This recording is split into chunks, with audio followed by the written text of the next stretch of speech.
Jason and Karch, Jason and Karch, Jason and Karch, Jason and Karch. All right. Oh, are you like trying to figure out where we are in relation to your camera? I got sticky notes up that I'm going to look at that have your names on them.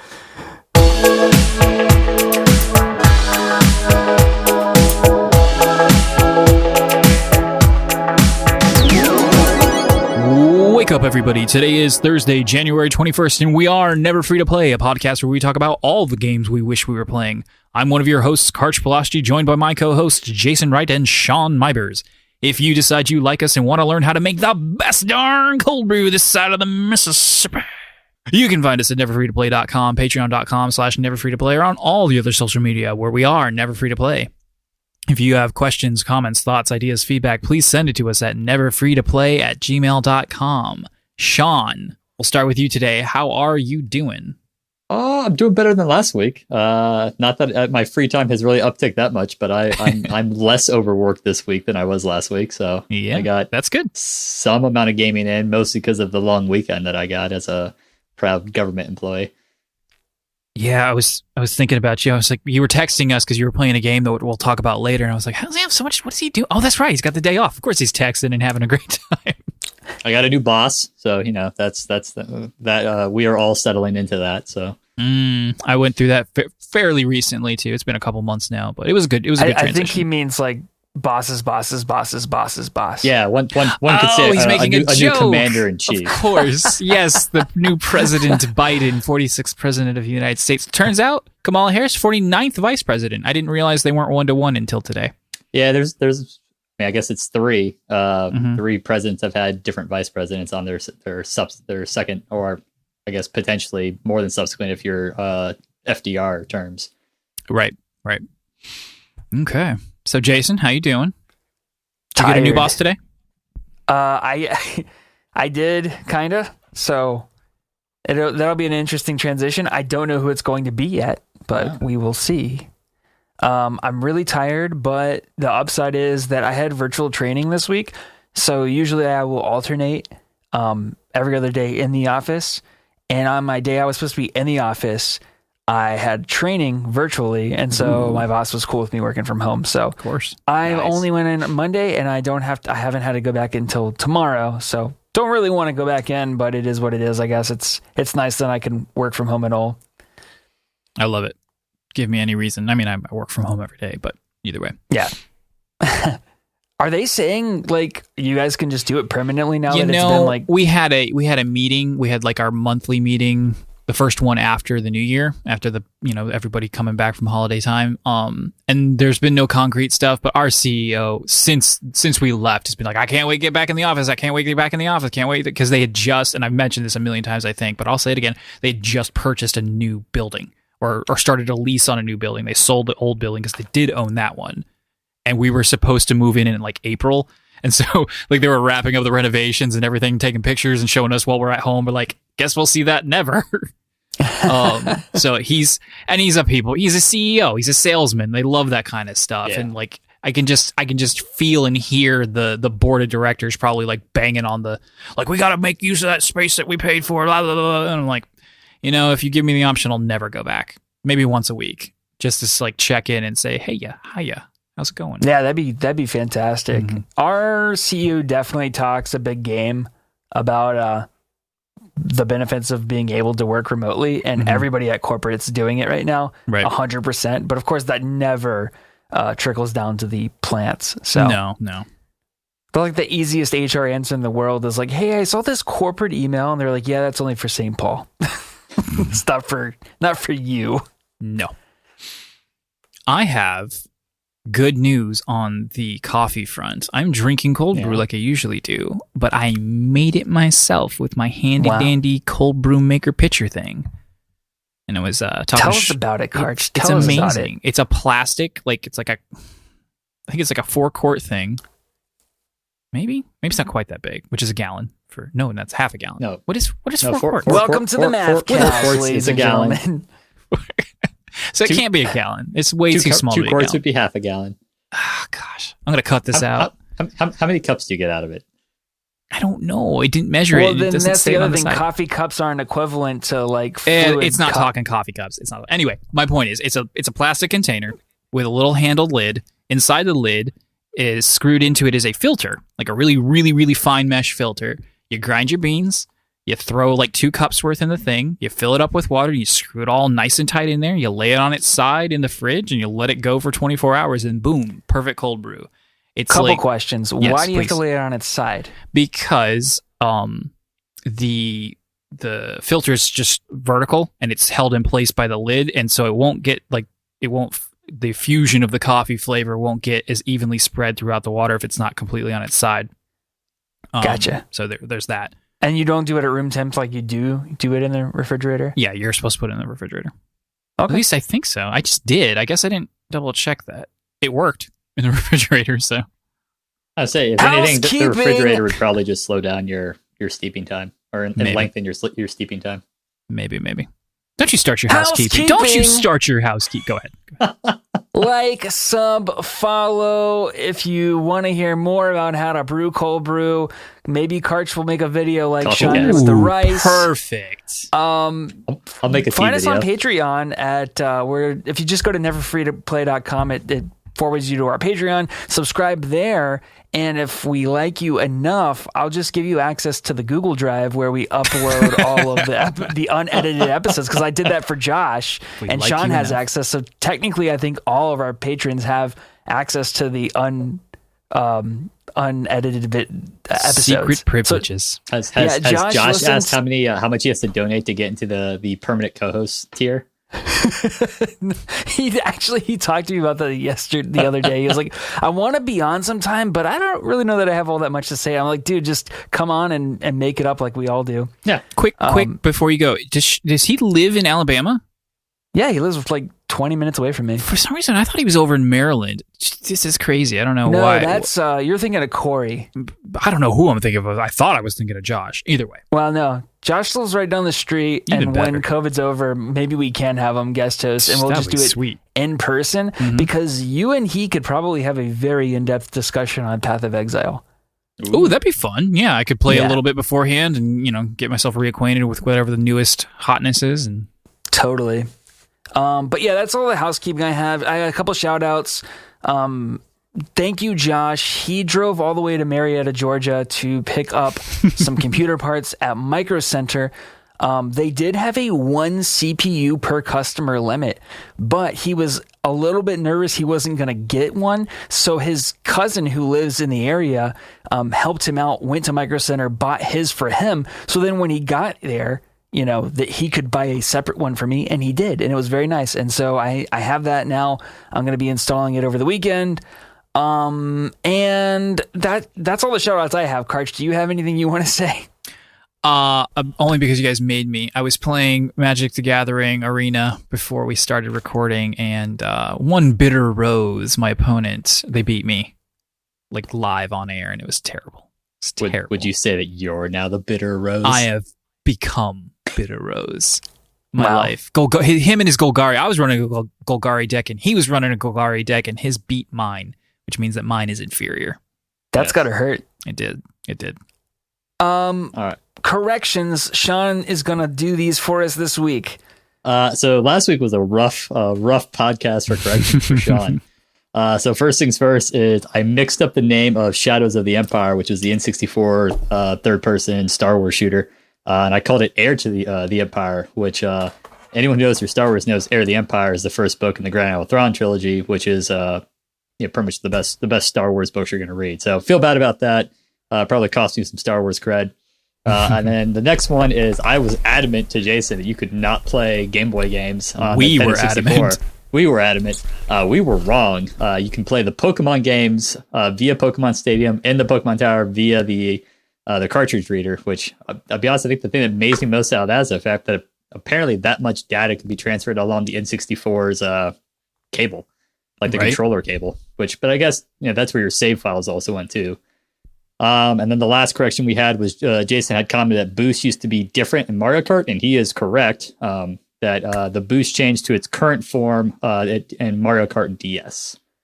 So We weren't Jason- quite Jason- so adamant on that one. I think you and I were both like, I don't know. on that one. So, but so we will at least clarify that one, that Jason is correct, that the boost did change starting with Mario Kart DS. And that game's old. That game came out in like 2006. Yeah. I'll make sure to make some mistakes this week so that you guys I can do them next week. Yeah. I appreciate that. All right, let's get into some news. First up, Hitman 3 is out. It snuck up on everybody, including Jason, who's the most excited to play it. I asked him the other day, hey, you getting it? And he's like, yeah, when's it come out? I'm like, today. And he's like, what?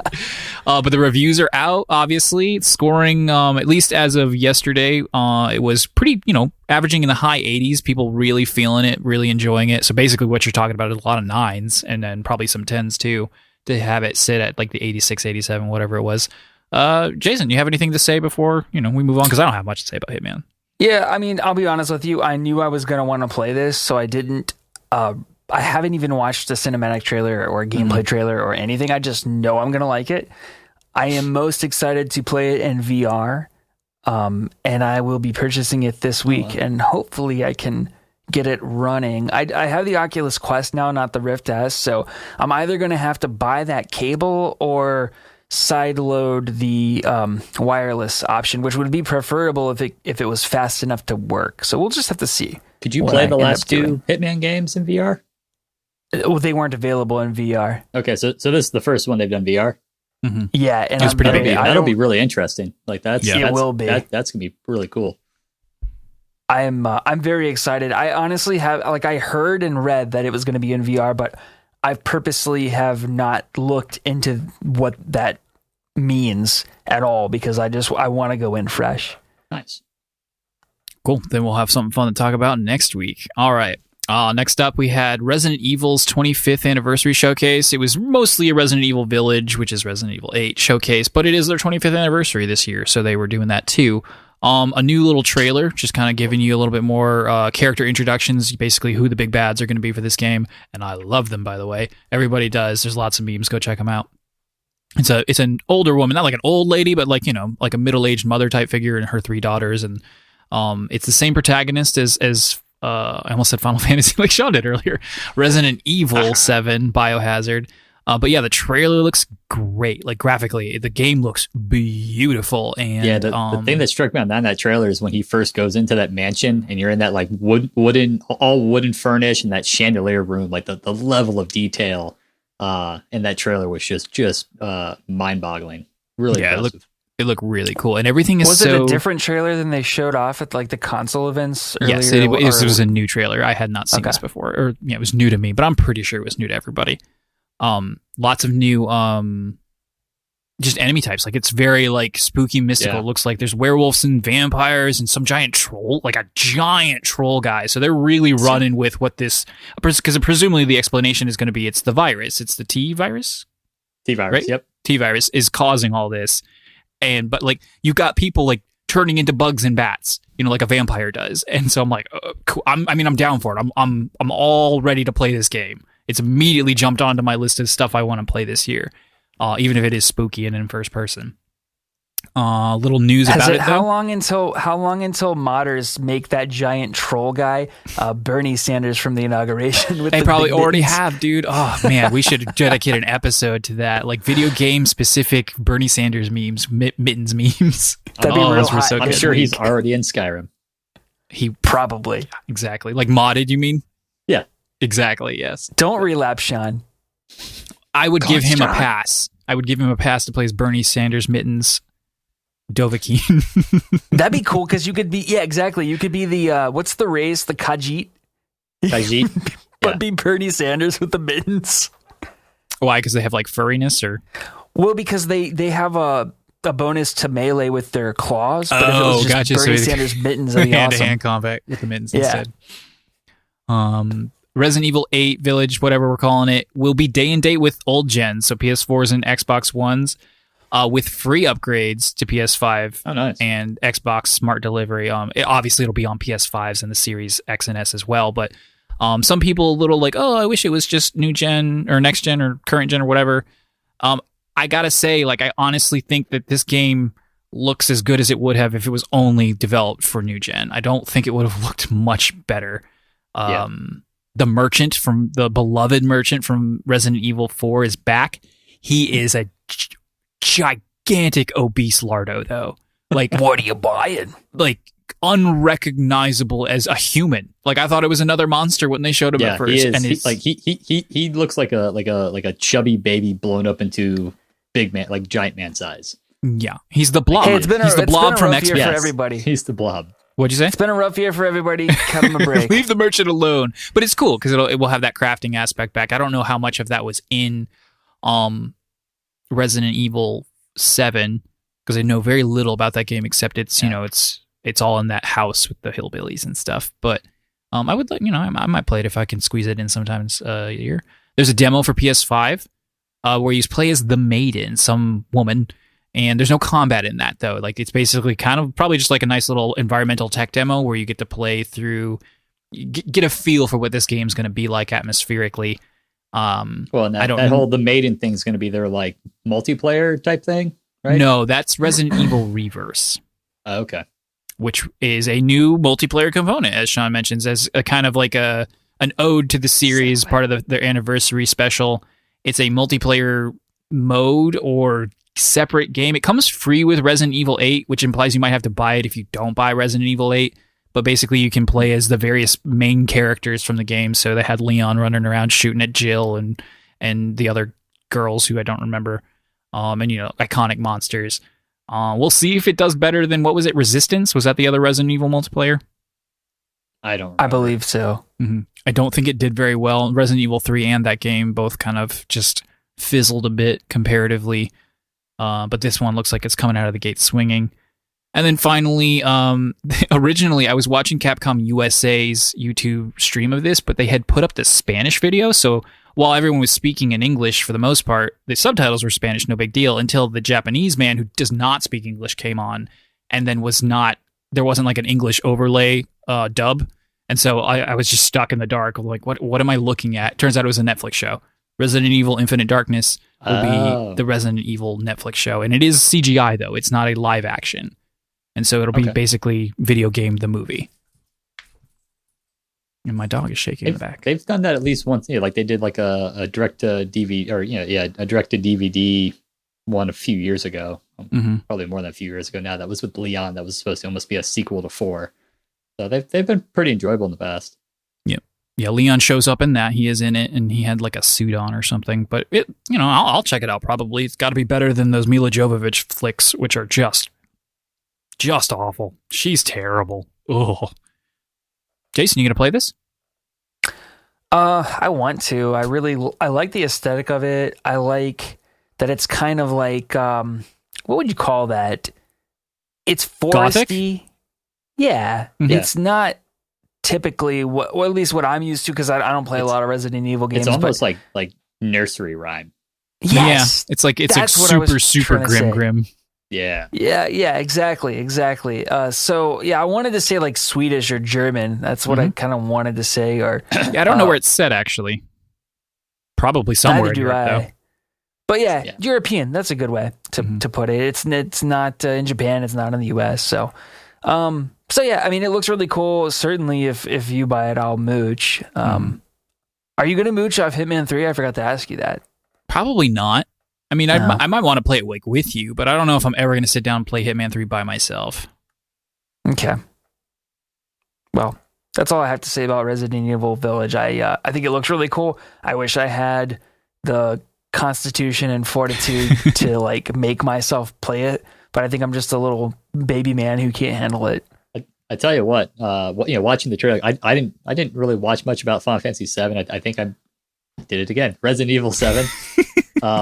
I think I do remember now that it was in first person, but watching that trailer, and I watched it right before we started the podcast, and with my headphones on, and the sounds really kind of being directional. That it being first person and playing it with headphones on would be a very creepy experience. It's gonna be spooky. Yeah, and they're gonna go for the jump scares, like. Oh, for sure. Well, it's just those games can be very tense because a lot of times you're in fights that you can't win, like or you got to really manage your resources to have a hope of coming out on top. So yeah, for sure. I don't know what it is that like I played through The Last of Us Part 2. I did all the creepy, dark, going through the hotel, going through the slightly flooded hospital downstairs, fighting that big boss fight that I hated, and all of that. And I did it. I don't know what it is about Resident Evil that I just I can't. It's a mental block. I can't make myself play it. I mean, they're actual horror games. Maybe not the scariest of horror, but Last of Us 2 is not a horror. With your example of the hotel section being the scariest part of the game because of the enemy types and the lighting and all that, and it lasts 5 minutes, so there's just no chance to really get sunk in there and have that dread grip your soul. It doesn't have that tension and that dread building as you play the game. All right. Yeah, you get some reprieve, especially when you do something like that, and then for the next 30 minutes, you're just outside and it's daytime. Right. Yeah. All right. So we're excited for that. But coming up sooner is Kingdoms of Amalur Re-Reckoning, which is coming to the Switch on March 16th. So if you've ever thought about giving that a shot, but you want to do it portably, now you can. Which, I have. I probably won't, especially with the way this year is stacked. But I've thought about it, especially when it came out for the other consoles a little bit ago. Does this excite either of you? Yeah. I mean, I remember hearing about this game and debating playing it. So if I can play it on the go, that's always preferable. So I might give it a go. We'll see if I can squeeze it in sometime this year. Yeah, Sean, I might go halvesies with you. Especially, do we know the price on this? Is it full 60 or is it 40? That's a good question. I don't know for sure. Yeah, especially if it's not a full 60. Let's look that up real quick. It is remastered, so they'll probably slapped a full price tag on it, but it's hard to say. No, it's $40. Sweet. Hopefully it's $40 on the Switch too. Right. So, I mean, if it's $40, I would easily go in halvesies. Oh, that's this is one of those games where I looked at it and I think it'd be good on the Switch because it is a remastered older game, and for whatever reason, I'm always disappointed when I play that I'm not always disappointed. I should pump the brakes a little bit, but sometimes it can be disappointing when they are advertising graphically remastered, and you can tell the bones of it are. It's not a full remake. It's not like what they did with the Demon Souls for the PS5. Yeah. So sometimes that, it can still be jank. I feel like the Switch is a good platform for it. And then especially like you said, to do it portably. Plus I have the Pro Controller now, so I could do it a little on the TV. Like this and Dragon's Dogma are kind of two that yes. That are that kind of sect. Similar. I don't know if they were contemporaneous, but they were, I think, similar time frames. Same gen. Yeah. Yep. All right. Yeah, that's an easy halfsies for sure. All right. Last news bit is Valve, Capcom, and ZeniMax were all fined. I don't know each or together, but 9.5 million. It was collectively, and I Steam was in there as well. Though Steam was fined for a separate reason. They actually got fined for not assisting the EU in their investigation against the other three. Interesting. The investigation being geo-blocking, which is basically when you say, okay, Germany, your price for games in our store is this, and France is this, and Poland is this, and England, et cetera, et cetera.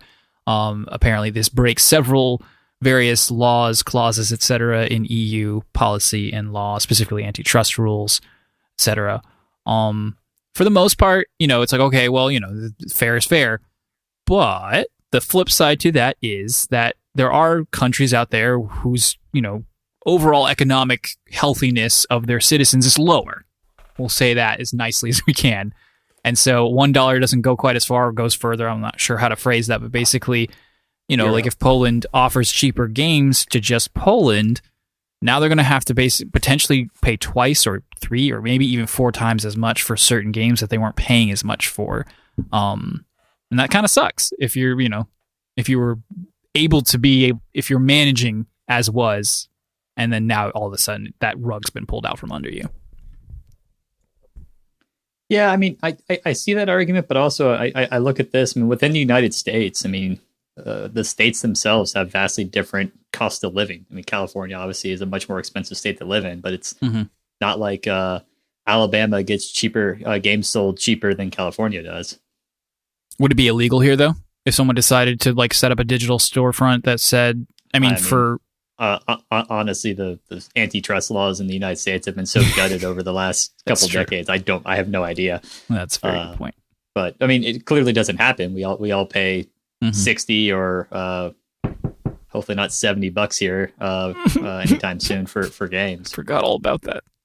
I was going to ask you about that on Resident Evil, but I just decided not to. I mean, it is what it is. It's. But I mean, I also see your point. Like, I would rather people be able to get an affordable game and be able to more people to be able to enjoy video games. So it's there's two sides here, and I'm really not entirely sure where I come down, I guess. Because the flip side of that is, like, for instance, when I think it was Hollow Knight, it was some indie darling game, maybe it was Celeste, something like that, came out on Switch, and in Mexico it was like dirt cheap if you were able to get into the Mexican eShop, which is not that difficult to do. Because for the first time ever, Nintendo's been pretty lax about their region blocking and all that. And so, but people were buying a $15 US game at even cheaper. And I'm like, okay, well, now you're just kind of ruining their entire business model by paying nothing, like when you could easily afford $15. Yeah, like that's my two sides here. Is like, I want people in Poland who maybe don't have as strong of an economy as Germany to be able to afford and play video games. But also, I want video game companies to be able to make money, so they can keep making games that I enjoy. So it's, I don't want everyone to be able to go buy a discounted game, and then it causes the companies to either not make a profit or reduce the profit, such that they have to scale back what they're attempting to do. Mm-hmm. I have to believe that the subset of people doing that, it's got to be so small. Yeah, I mean, that's true. I don't know. The furthest I'd ever go into something like that is like go into G2A, gray market side, and if I see a good price, like, okay, cool, yeah, I'll roll the dice on that because I'm going to save $20, but I don't even really do that anymore. So I don't know. I mean, I feel like if people are that desperate, they're just going to pirate it. That's true. So, there is always that option. Steal it. Boom. Done. Problem solved. Not that we would ever do that. No, never. Emulation is sinful. Don't do it. All right, now for a little segment I like to call, because Jason came up with the name about 20 minutes ago, Sean's Minished Caps. Take it away, Sean. So that means I get to do the Minished Caps. All right, so going through these pretty quick. Start with the first one, which is some sad but probably on one hand joyful news, which is Takaya Imamura. I'm probably not pronouncing that right, but he's been a famed artist for Nintendo for I think 35 years. He retired this week. He was also the man who created Tingle. First introduced in. Yes, that. Which designed Tingle going back to Majora's Mask. So I we all wish him a happy and joyful retirement and thank him for doing so much of the artwork. I think reading the article, he did a lot of the work on Star Fox. He designed all the Peppy and Slippy, and actually based them off of his fellow coworkers at Nintendo. I think he's come back and said that Miyamoto was his inspiration for the appearance of Star Fox. Oh, that's amazing. Did he come up with the "Hey Einstein, I'm on your side"? I don't know. I don't think he wrote the dialogue. Oh, okay. But the dialogue was inspired by his awesome character design. That is so yes, Jason, yes, he did. And then so Nintendo's not only losing artists, but they're also facing another class action lawsuit related to Joy-Con drift. This time coming out of Canada. So that misstep on Nintendo continues to bring them heartache and trouble. Come on, Nintendo. And then Karch, you have to help me out here on this one. Fall Guys is not coming to Xbox Game Pass. So I don't know what happened because I got here too late to even notice, but at some point it was announced, maybe even by Fall Guys themselves, but definitely people were spreading the rumor that Fall Guys was coming to Xbox Game Pass. But then it was a psych moment because then again later that same day, Fall Guys Twitter was like, "No, sorry, there's a miscommunication. We are definitely not coming to Game Pass because I believe they currently have PlayStation exclusivity on console." So that was okay. Yeah. All right. So then, you can't get Fall Guys on Game Pass. Go play Titanfall 2 instead. Boom. Problem solved. And then finally, before we get into what we wish we were playing, just a little counter. We want the mental health of our staff here at Never Free to Play to be in tip-top shape, so we're just going to bring attention to a milestone. Sean, it's been 21 days since you've played Skyrim as of today, the 21st of January. Congratulations. So cool, guys. 21 days on the 21st of 2021. Couldn't have been more perfect. Just like Skyrim came out on 11/11/11. Your token's in the mail. Tokens. Perfect. All right, we here at Never Free to Play are indeed never free to play, so we like to talk about the games we wish we were playing. Jason, perhaps the most neverest free to play. What you been playing, or what do you wish you were playing? I don't know why that is either. I mean, you and I have the same number of kids, and I just, for whatever reason, you're a more responsible, loving partner and parent, whereas I just kind of shove them off. That's not true at all. And the thing is Lauren tells me that all the time. Tells me what? Or tells you what? She's like, Karch just seems like he's more attentive than you. I'm like, fine. As I continue to text you.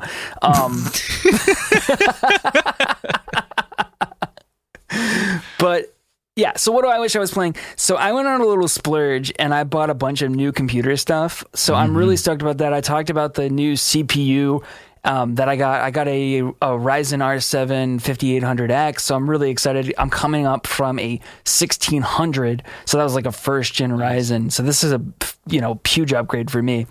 And that triggered this thing of like, well, if you're going to get a new CPU, your motherboard doesn't support it anymore. And I was like, oh, crap, I got to get a new motherboard. And then I was looking at motherboards and it was like, well, the best motherboards are full ATX. And I was like, oh, no, my case only supports a mini ATX. I got to get a new case for full ATX. So I got that. And then it was like, oh, by the way, I know your first gen Ryzen came with a cooler, but this one doesn't. So you got to buy that too. So then while I was at it, I was like, oh, while I'm getting all this new stuff, I want to get a new desk. So I got one of those. So I'm really excited to get all of that set up. And then what I want to play once I have it set up, 2 games. Hitman 3 in VR. I think that's going to be a really, really cool experience. I don't know that I'll play it all the way through in VR, but I definitely want to experience it in VR. Then the other thing, which I kind of want to ask Sean some questions about this because...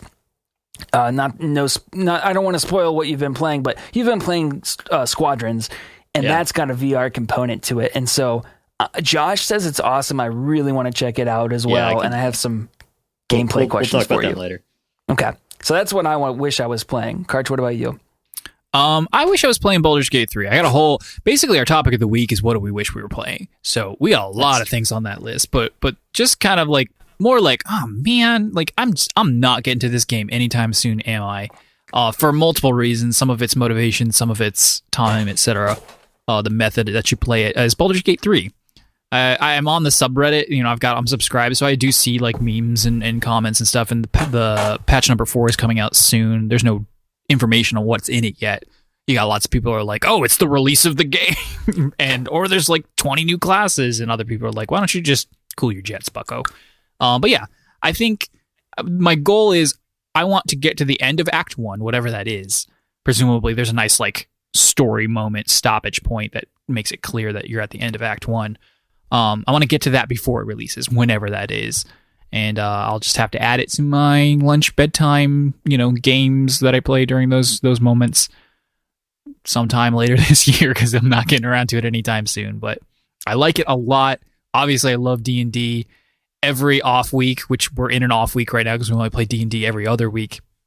Currently, I'm like, man, I got the itch. Oh, I've got Baldur's Gate 3. And then I'm like, oh, but it's on the computer. Oh, I can't do that because I'm the worst. And I didn't buy it. So the motivation is even less. But I will buy it when it comes out, as I've mentioned before. But that's it. That's all I wish I was playing right now because my cup runneth over with good games to play right now. Sean, how about you? I have found, really since the start of the new year, that my midweek gaming has just died. But on the upside, I did this last week was a long weekend for me because I get MLK Day off, so that helped. But so the nice thing is I seem to have adjusted to that, and so the only thing I really wish I was playing right now is Katie and I had started playing Age of Calamity together, and we just haven't gotten back to it in the last couple of weeks. And then this week wasn't as bad as a work week for me. As last week was, but I still been pretty busy. And then she started grad school this week. So she's been very busy getting back into that student routine. But I'm really hoping this weekend to sit down and play some either Age of Calamity, or her and I had played through most Halo 1 through 3. Oh, so fun. I'd like and Halo Reach. I'd like to get back and maybe either knock out ODST or Halo 4. So one of those two. I'd like to play some games with my wife. I'll play some games with my wife. I'm not very good about finding games she'll like because they're out there. But I gotta find the right ones. Stardew Valley split screen. Yeah. Maybe I'll try to get her into it because she's liked Harvest Moon in the past, but I don't know if that's a real long-term thing. But maybe we'll see. It's worth a shot. If Juliet's doing it, sometimes that's all it takes. Normally something she wouldn't normally do. If I can get Juliet on board, Rachel's like, oh, this is kind of fun. I love my daughter and my husband, so I guess I'll play. She loves us both. All right. So, Sean, you stepped into the cockpit. Tell us all about it. Yes. So I finally, this past weekend, loaded up Star Wars Squadrons. I got this game for Christmas. I've been really looking forward to it as a fan of the old Rogue Squadron games, and as I talked about last week, a brief player of the even older X-Wing games. And let me tell you, playing this game is awesome. You're in the cockpit of whatever starfighter you're picking. I mean, it's iconic. And it's every cockpit kind of has some like the same aspects, so you have all the same data coming your way, but it's all displayed differently. But whether you're flying a TIE fighter or an X-Wing or an A-Wing, and flying is so much fun. It's so much to manage because like you're on a controller, your left thumbstick is forward and back is your throttle, and like your starfighter has a certain throttle area where that's its maximum maneuverability. So you may be rushing to get somewhere, but then you got to maneuver. So you got to be worrying about throttle and back. But then left and right on that thumbstick is your pitch and your roll. And then your right is essentially your pitch. So you're kind of your general steering. So be just controlling the starfighter to fly, because I'll be sitting there and you're flying around and you're chasing ties and you're shooting down ties and you're dealing with your throttle, and then you look around and you realize like, oh, I'm underneath this Star Destroyer. But it looks like it's beneath me. Its bottom is beneath me. Let me roll myself to like properly orient myself to like the environment I'm in. Like it's got this very interesting aspect of like there is no, because a lot like several of the battles have been like in open space and there is no like clear this is down, which has been an interesting. That sounds disorienting. It is a little bit, especially when you're in like the A-Wing and oh my god, the A-Wing is so fast. Like you're like, oh, I need to get over there. And like you'll go full speed, and then they brought back an old mechanic from the X-Wing games where you can manage the power of your ship. So like if you're in an X-Wing, you have three options where you can put your power. You can put your power into your engines, and by upping that, you go faster and you're more maneuverable. You can put your power into your weapons, because your weapons have you can basically run out of power of your weapons. And so, they'll get weaker and they'll shoot less frequently. So you can put more power, and it ups how quickly that recharges and also increases the max power of your weapons. Or you can put it into like regenerating your shields. But also if you're putting it on the speed, you get a boost. And like you would talk about want to go fast, like put that A-Wing, put all the power into your engines and then boost. And you're just like, it is insane. Sean, it's probably like ludicrous speed from Spaceballs. Do you go plaid? You go to plaid. I got a question for you. So what's the gameplay loop like? So you kind of described like the mechanics of flying, but what are you trying to do? Like when you say missions, is it linear? Is it like open battle dogfights in space? So each level is vary a little bit. So you play two different characters, and the characters are not quite voiceless, but they're not really involved in the dialogue of the. So each. So you play basically on one side on what is now the New Republic, because the game actually starts right after the battle of Yavin. But then after the tutorial jumps ahead 4 years, and now you're after the Battle of Endor. So the and Empire where does that fall in the movies? So after Battle of Endor would be after Return of the Jedi. Okay. So you're like months, probably no more than a year after Return of the Jedi. So you're really in between like Return of the Jedi and the Mandalorian at this point. So the Empire is still kind of trying to hold it together, but it's starting to fracture. But you'll like every 2 to 3 missions, you'll jump to the other side. So like once I beat the tutorial, I played like 2 missions as the Rebel Alliance, but then I jumped over and I played 2 missions as the Empire. And obviously, like a TIE fighter doesn't even have shields, so it plays completely differently than playing an X-Wing. But pretty much, and this is maybe my main critique of the game, you guys remember like those like 90s game like Red Alert comes to mind, where they had like the cutscenes that were like live action filmed cutscenes. Oh, there's a name for that. What is it? Full motion video, something like that. Yeah, Yes, FMV. that is it. FMV. Yep. So like they remind me of that. Like the graphics are very good. So like the people look really well, and like especially on the Alliance or the New Republic side, like most of the squadron you're flying with are aliens, and it's like they're all really impressively That's done. cool. That's not And something like you the usually audio get to see in quality Star is Wars. really. What's that? I said that's cool. You don't like it's strange, but it's not often that you get alien races used frequently in Star Wars. Like of your 4 squadron mates, and because your Vanguard squadron, like 3 of them are aliens, and they range from like a Phalanx, which looks pretty humanish, but like green skin, to like a Trandoshan who's like making like the hissing sounds and all that as they're talking. So then in the missions, what do you actually do? Because I've never played one of the Rogue Squadron games, and so the only thing that comes to my mind when I think about this type of game is Star Fox. But let me back up to and finish what I was talking about, and then I'll get to, because that then leads into the missions. Gotcha. But those FMVs, like the audio is good, but like it has like the level of like dialogue writing of like those FMVs. Like it's just like it's like stunted and it's awkward and it's weird, because you can tell there's this aspect that I think it might be linked to the VR, but like you'll finish a mission and then you'll just kind of be like standing in the hangar, and you can look around and you can like click on some of your allies to go have conversations, and it'll just kind of like fade to black and fade in, and now you're talking to them, and then they basically talk at you, and then it fades to black and you're back where you're standing, and you can like click to like, oh, I'm gonna go to the briefing room. And in the briefing room, like is basically where you'll go get the brief for your next mission. So they'll give you a brief of, hey, this is what we're attempting to do.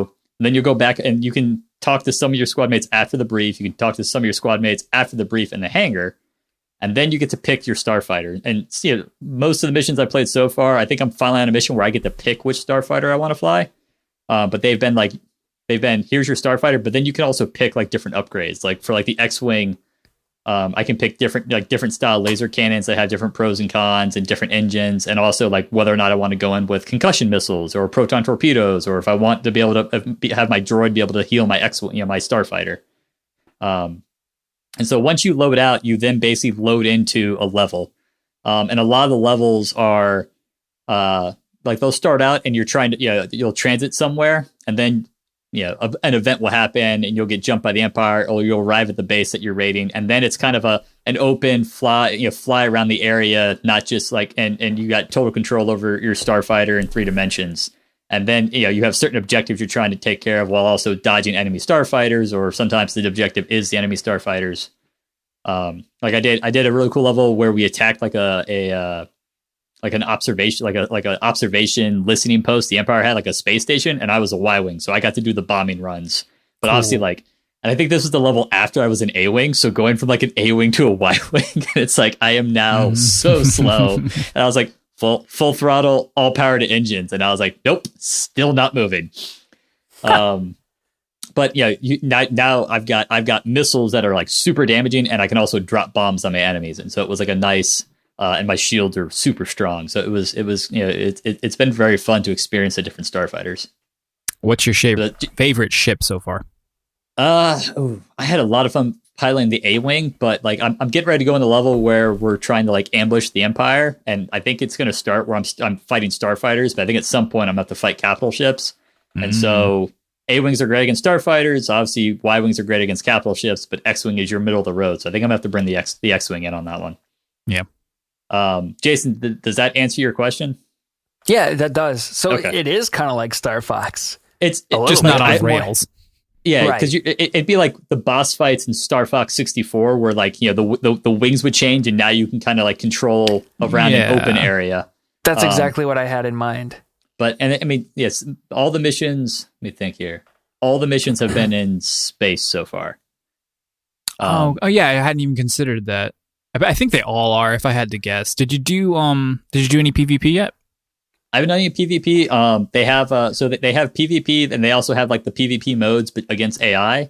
And there's a mode called Fleet Battles, and as far as I can tell, it's like multiple phases. So like you start off, and it's a like fighter versus fighter dogfight, as like your smaller capital ships come up, and then now your capital ships are there, and I think whoever basically blows up their team's capital ship will now go for their main ship. So like, you blow up the Karak light cruiser or the Corellian corvette, and then you go after either the Star Destroyer or like the Mon Calamari cruiser. There's a tutorial for doing that I'm going to try to play this week, and then I think I'm going to try to play at least against the AI, and I'll record that so you guys can see some gameplay. Cool. But Jason, going to playing this in VR, because you can like, because obviously like the right stick is controlling the fighter, you can double click in on the thumbstick and it'll allow you to then look around your cockpit. And obviously like, the X-Wing's got windows in the back, so you can kind of see, because that's one thing that's hard is, in Rogue Squadron, it was essentially the equivalent of third person, like Star Fox is. This one, right, you're in the cockpit all the time. Gotcha. And so like the radar isn't super great about telling you exactly where enemies are around you and trying to tell if they're ahead of you or behind you. And so a lot of the times it's not until they're lighting you up that you realize, oh, I have a tie on my tail. And so like that ability in VR where I could still steer the ship but also look around would be so great for probably having a better idea of what's going on in the battlefield around me.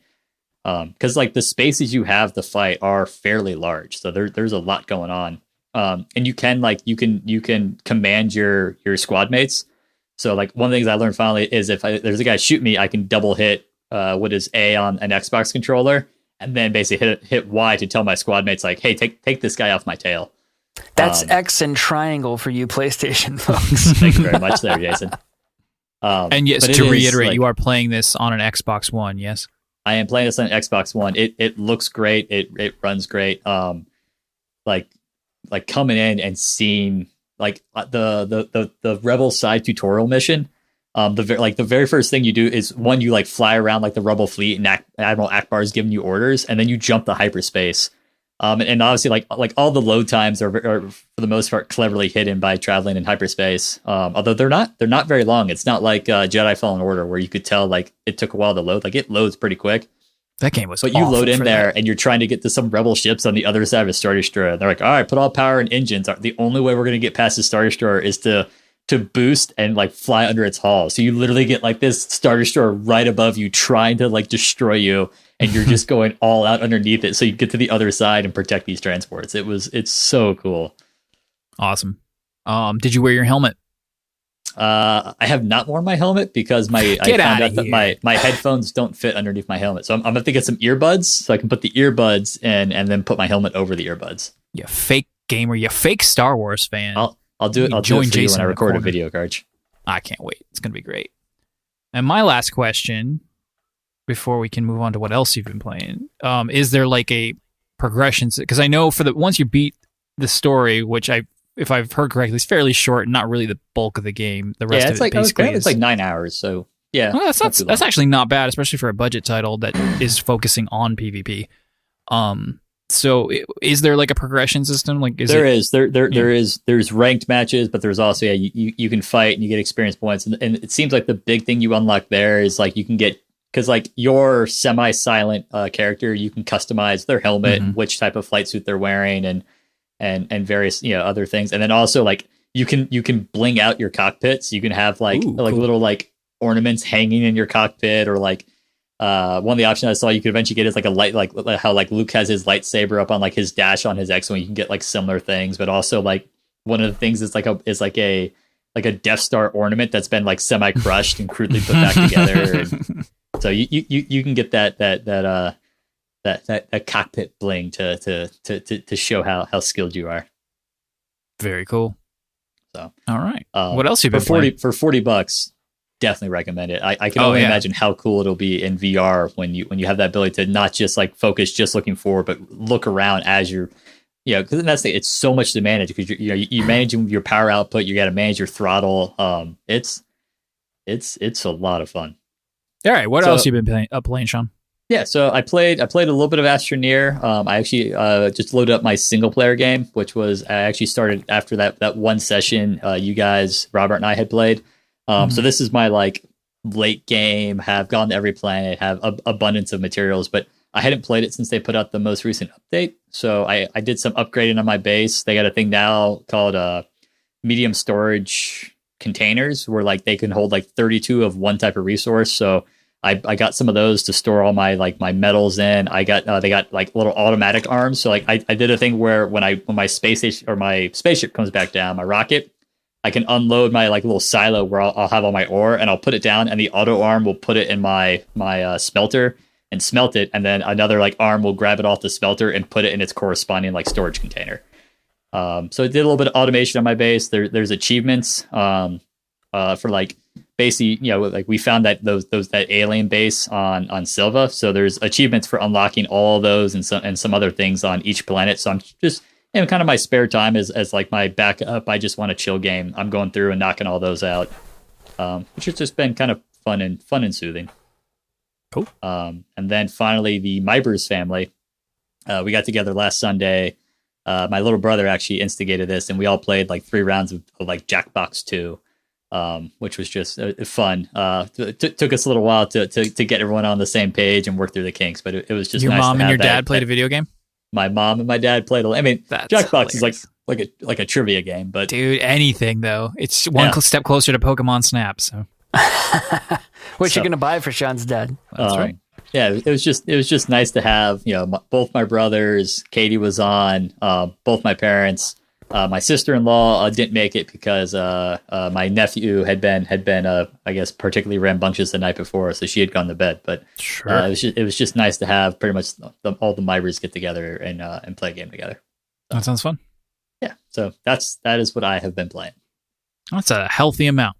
Good for you. You It's deserved good it after that last 3-day week. weekend really did me some favors. A little revitalization. All right, Jason, how about you? What you been playing? Nothing, man. Yeah. Nothing. Playing a lot of Mario Kart with Luke. I have not. We keep unlocking things, and he gets a big kick out of it, so it's fun. Apparently, I guess I have yet to figure out how the coins are awarded. Like, it seems like it's never the amount I think it should be, so I can't tell if it's the coins that I'm collecting during the races, or if it's the coins that it says you have, like when it calculates who wins the circuit. And I also don't know if it's just the person who wins, like if you're playing 2-player, would you calculate the coins based off of both players, or would you only calculate the coins off of one of them? And if so, which one? I don't remember anything about what coins are you talking about, dude? So there's coins on the track. That I remember. Yeah, and when you finish each race, there's a number of it tracks points. your standings by coins. Right. First place gets 15 points, but it tracks them as 15 coins. And I get what you're saying. Is it the coins you pick up on track, or is it the coins that you get based that's on just your standing, points. or is it Yeah. a combination of the two that gets you your unlocks? Right. And I don't know. I need to look it up. The one other cool thing that I did not know that you both probably knew is those coins on the track, you can bank up to 10. Every time you get hit, you lose 3. But that, however many you have, gives you a little bit of a boost to your It's like a top speed. 10% boost or something. So it's small, but it's noticeable. But yeah, that's been Really? there since the SNES. That's what the coins did back in the SNES days too. Really? More coins Wow. made you faster. Did not know that. Yeah, so I'm learning a lot about the intricacies I of love Mario it. Kart. I love Jason's like, I'm just deep diving archaeology into Mario It's Kart. amazing. I kind of want to see if We're gonna record next week, and Jason's gonna be like a Mario Kart pro. We're gonna see him on all the professional circuits. Perfect. I'm starting to memorize the maps, so it may be. What I was going to say is I kind of want to see if he might be into the Crash Bandicoot kart racer.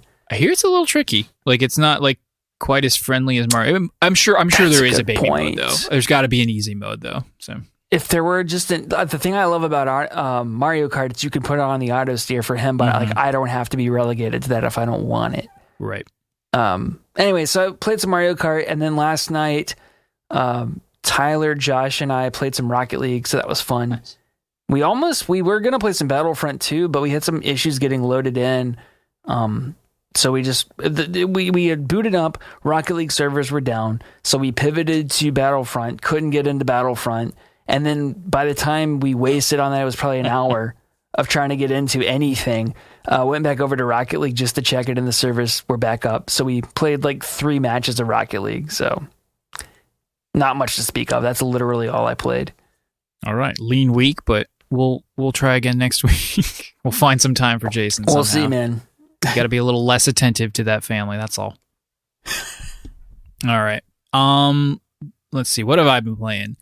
I think Sunday night I beat Kingdom Hearts 1 just to get that, not get the game out of the way, but to get me talking about it out of the way.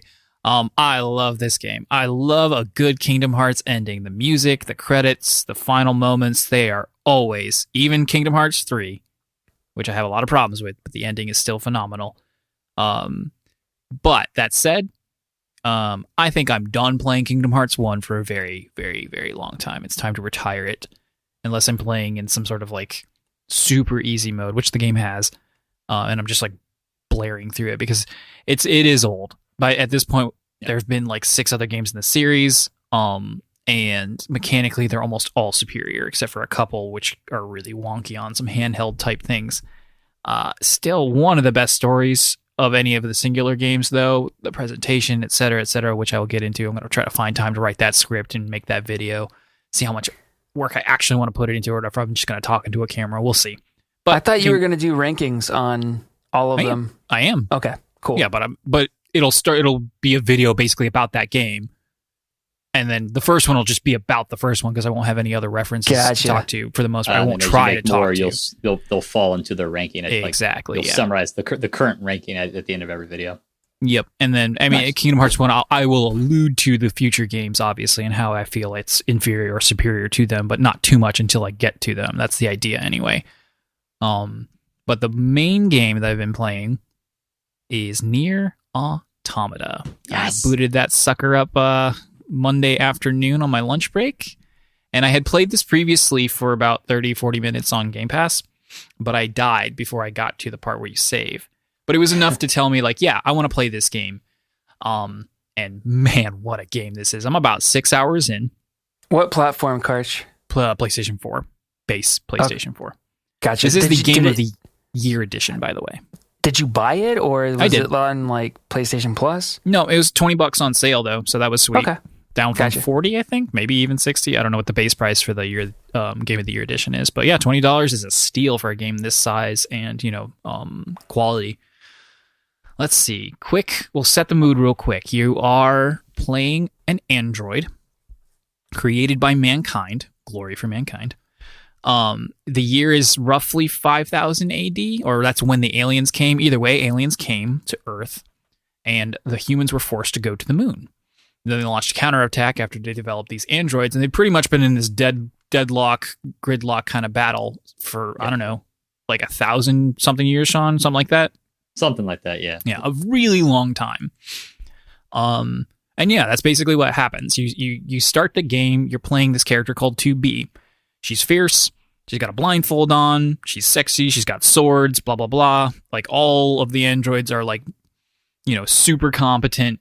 And at first you think, oh, 2B's super strict and super cold, and you think, oh, that's because she's an android. Turns out most of the androids have like a pretty goofy personality, and it's just 2B, who is technically a combat-oriented android, but for the most part, she does seem to be like just completely humorless, which is not necessarily typical of the rest of the androids. Where to begin with this game? It is a lot to unpack. Let's start with the combat. It is. Yeah, is it? I was going to ask you. Is it like an action RPG? Mm-hmm. Is it stylistic? Like, what would you compare it to? It is completely action oriented. So like your Kingdom Hearts, like your Devil May Cry's, there's no turn-based combat at all. There are very few menus outside, of course, your main pause menu where you can set settings and equip stuff and look at your map. Excuse me. Very fast-paced though. Lots of dodging. There's no blocking. You do have like a light fast attack and you have a heavy attack. You have this little guy named Pod. He's a little robot that hovers around you. And in addition to just saying silly, goofy, like really dumb robot things like analysis, you guys should do the thing that you were just told to do, like that kind of stuff. And then they're like, oh, thanks, Pod, you idiot. He also shoots this gun. Like you can just hold R1 and he'll fire this little pellet gun. Basically, it does teeny tiny damage, but it shoots super rapidly. But you can hold this down the entire time, and he'll just fire at it, and you can lock onto your enemies. So as you're zipping and bopping and slashing and diving and dodging, he's just constantly laying down this suppression fire. I'm sorry, what'd you say, Sean? I was to say, yeah, it's just that constant stream, a little bit of damage. Mm-hmm. And it's a really cool idea, and it's really hard to wrap your head around as far as like remembering to hold that R1 down, because you're losing so much damage if you're not doing that. In addition to that, that's just like Cuphead, the pea shooter. It's also, I mean, it's one of your primary defensive measures against enemy range attacks. I haven't gotten anything. I don't have a shield for him yet. I saw it, but I didn't buy it. I bought the giant hammer. No, but instead. hit the little purple pinkish orbs. Like the dark ones can't be destroyed, but the light ones can be I see what you mean. With the machine gun fire. Yeah, so there's lots of projectiles, and then the only thing that will destroy them when you're on foot, because there's lots of different modes of combat, but this is the primary one. The little pea shooter will destroy those and prevent them from overwhelming you. Yeah, you can give him ultra abilities too. They're called like pod attacks or something like that. And the first one you get is this giant laser beam, and it hits on like a 600-second cooldown, and it fires a giant laser beam. The only one I ever used. The only one you ever used? Yeah. Yeah. I immediately bought another one when I could. It's a giant hammer. And it definitely does a lot more damage, but it is closer range. But because you're always in people's faces, I found that to be pretty helpful. As far as like a gameplay loop, because I can already hear you asking about it, Jason, it's basically a JRPG. It's like any turn-based JRPG you would have played back in the day or even today, but it doesn't have turn-based. It's an open world though. Like I didn't know anything really going into this game as far as like story or gameplay, aside from it's about machines and androids and what it means to be human and alive and all that stuff. It's a very generic concept that I'm sure that we'll really get into the meat of as I continue, but it's a completely open world. I can run from you're on the moon, that's like your main base, but then you transport down to Earth, and when you're on Earth, that's the you're on a space station. Right, space station near the moon. The humans are on the moon. Yep. Haven't been to the moon yet. But yeah, you get transported down to Earth to do all your missions and take care of the machines. Oh, I'm sorry. I totally forgot to mention the machines. The aliens attacked Earth, but they are using machines. And the machines are like really rudimentary versions of androids. They're not smart at all. They're dumb and they got feet like almost like those oval like wind up toys. Yeah. And I mean, some of them are more fierce, but for the most part, they're all really weird. But right out the gate, you can tell something like, the androids like look down on the machines. They think they're stupid and that like they just pretend to like they have any level of intelligence. But very quickly you realize, no, these machines have quite a bit of intelligence. And I'm sure we're going to figure out what's going on that front. So I described combat, but there's way more. So you start off, you're actually you're in a ship. You're just zipping around, but it's kind of like Ikaruga style, top down, like, what do you call those? Shmups. And it's a shmup. The game starts out as a shmup, but you're not even like in the character with the swords and stuff. And it teaches you some really basic stuff. And then at one point it turns into like a twin stick shooter. So you're zipping along like in a regular ship, and then it turns into more like almost like a Gundam flying. Exactly, like a Gundam mech. And now you're firing in 360 degrees in a twin stick thing. And in this one boss fight, you get hacked for half a second. And all of a sudden, you completely transition into this tiny little 2D section where, again, it's more like Bullet Hill, almost like Enter the Gungeon. Or like Geometry Wars. Or Geometry Wars, exactly. And there are other sections where they force you're on foot and you've got your swords and stuff, but you're in 2 dimensions. So it's basically like a platformer. And so and this all happened within 6 hours. And so there's just so many, and they're all excellent. Every mode of combat is pristine. Like the game was built around that. But then it'll switch to another one. Like, nope, the game is built around this too. And they're all fun and rewarding. And it snaps to them like back and forth all the time. And I'm just waiting for you to come here next week and be like, and then you go to high school and you're taking these classes and you're like, this is great. I'm making friends. I'm doing homework. I gotta talk to my mom. This is not that. This is not Persona, and it's refreshing. Well, I don't know. 6 hours in. It could be because it is not Persona. Good. Can confirm.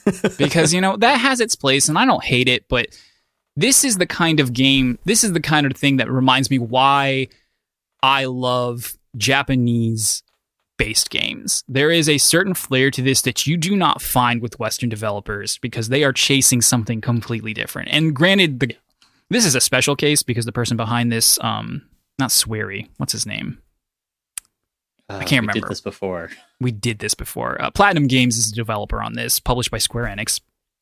But this game is both an art project and like people pushing to the limits this type of gameplay and like meshing it all together. And it's just so good. I was talking to Sean about this earlier. Like it really just could be a JRPG with turn-based combat. Like instead of just fighting the enemies on the field, you would go into your little battle arena and take your turns and stuff. But the way the breadcrumbs and the story and the side missions, because there are side missions and they're good side missions because they're quick, but they feel meaningful. They really flesh out this world so far.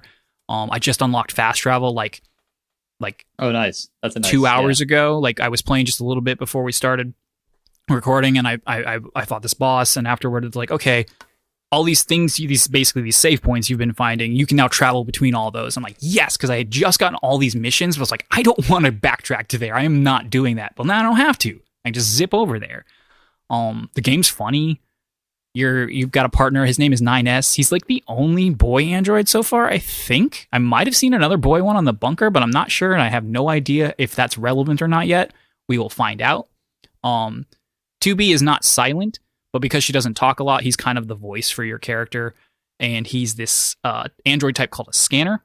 And scanners are just supposed to know a lot of stuff. They gather information and they retain and they analyze it. And so he explains a lot of things to 2B that she may or may not know. At one point, there's these two robots, clunky-looking trash can guys, having sex. That's right. They were bumping their like non-existent robot parts against each other. I just had to say that because it was like I just didn't know what to make of this information when I saw it. I remember the first time I saw that, I was like, "What?" They were like pretending at it. Like it's a messed up game, but in all the best ways. But it all like them doing that's going to make more sense to you the further you get into the game. Oh, I'm sure it will. And it that game like that game layers so well. I cannot wait for you to get further and further into this game. Boss fights are awesome. They're epic, but they're also like mechanically sound and challenging and also really unsettling. I don't think there's been a boss fight that wasn't like, I don't feel good on the inside right now. Like I want this to be over with, but because I'm having like mentally a bad time, not because it's not fun, because it is fun.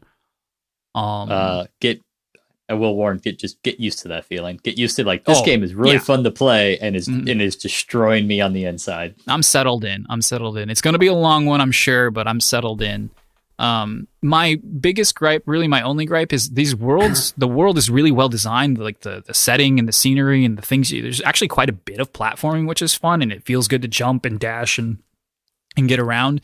But like it's a post-apocalyptic Earth, and so there, like, you go to these city ruins, and there's a lot of like dilapidated buildings that are like half sunk into the ground. And in some of them, of course, you can jump in and out of them and jump on top of them. And others, even though there's this huge, wide open, like broken window or garage, you just can't go into it. There's a lot of invisible walls, and probably for the better. Let's face it, it probably prevents weird, janky, broken like Skyrim and other Fallout Bethesda type bugs. Watch your mouth. I'm not watching my mouth at all. I said I would stop bashing on The Witcher, not Bethesda games. I was just saying that for Sean's sake. Yeah. No, it's fine. I understand the limitations of Skyrim. Yeah. But what I'm saying is like Skyrim will let you just do whatever. And this game won't necessarily let you do whatever. There's a lot of places you can run to and jump on, but just there's a lot of places that you see that you feel like this should really be part of the arena, right? Like the area I can't. And so It is still like it is open world, but it's still very curated. Yeah, but in a good way for the most part. Yeah. So far I've gotten 2 different endings. I died in the beginning tutorial section. That'll do it. And I got the ending that's known as W, and they slap that on your save file so that when you go to load it, it shows you which endings you've got. So I got W, and there's this the way you upgrade your character, you do level up. But for the most part, you have these chips because you're an android, and you put the chips in, and it raises your various stats and gives you various abilities, and you only have so many chip spots, and each chip is worth so many spots, and that kind of thing. It's nothing unique, but it's a nice little bit of flavor. It matches the theme, right? And for instance, but some of them, it goes beyond that. And like some of the chips are your actual HUD. Like I can see my own health bar is in a chip. I can take that out. Now I don't see my health bar. I can see the enemy's health bar. Take that out. All these kinds of things. You have an OS chip too, your operating system chip. And you can take that out and then you die. And the credits roll and you get a new ending. And the ending T. So those are what I got so far. It could be a little bit more friendly as far as explaining things. If you find a mackerel, be sure to eat it. I think I sold it. I think one of the characters, one of the resistance characters gives you the option to get one at one point. You can fish again. There's fishing because what JRPG is incomplete without fishing, right, Jason? It is the most random mechanic in that game. It's the I throw my pod into the water and it hits a bobber for fish. Mm-hmm, right, exactly. That little robot I talked about earlier that's your gun and laser beam maker. You can just throw him into the water and he becomes your little fishing pole, basically. Why not? Right, exactly. Why not add fishing? But there are a lot of things it doesn't explain. I had no idea how to heal myself. There are items, just like any other, basically any other JRPG. I was going into, once I found out I had items, I was going into the main menu in the middle of combat and using them. It turns out there was a quick menu, again, that they never explained. And if they did, I missed it. There was a quick menu?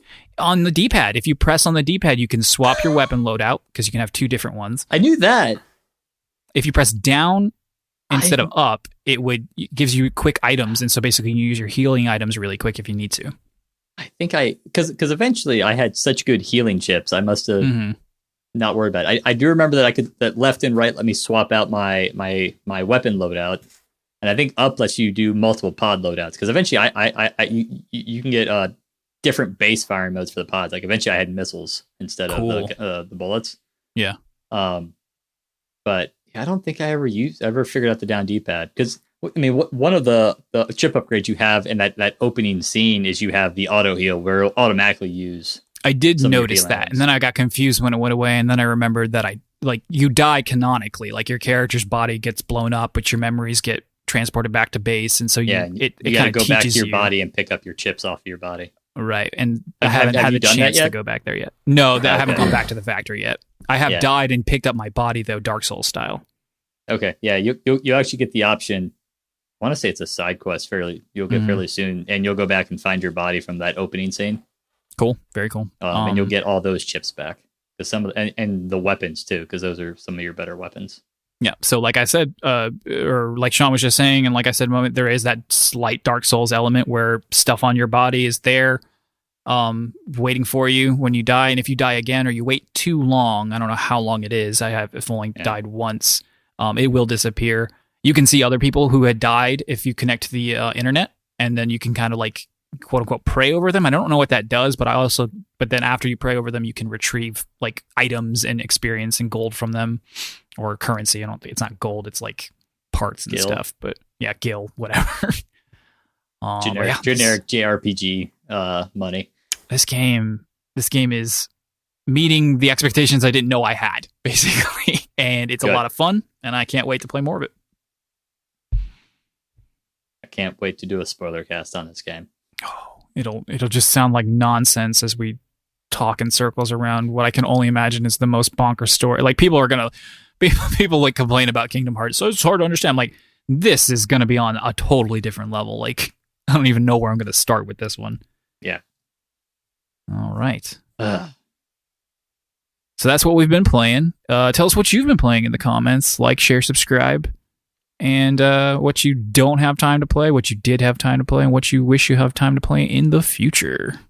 And we're going to listen to Jason's gaming gripe of the week. It'll be a short one. I almost put this in news. This week.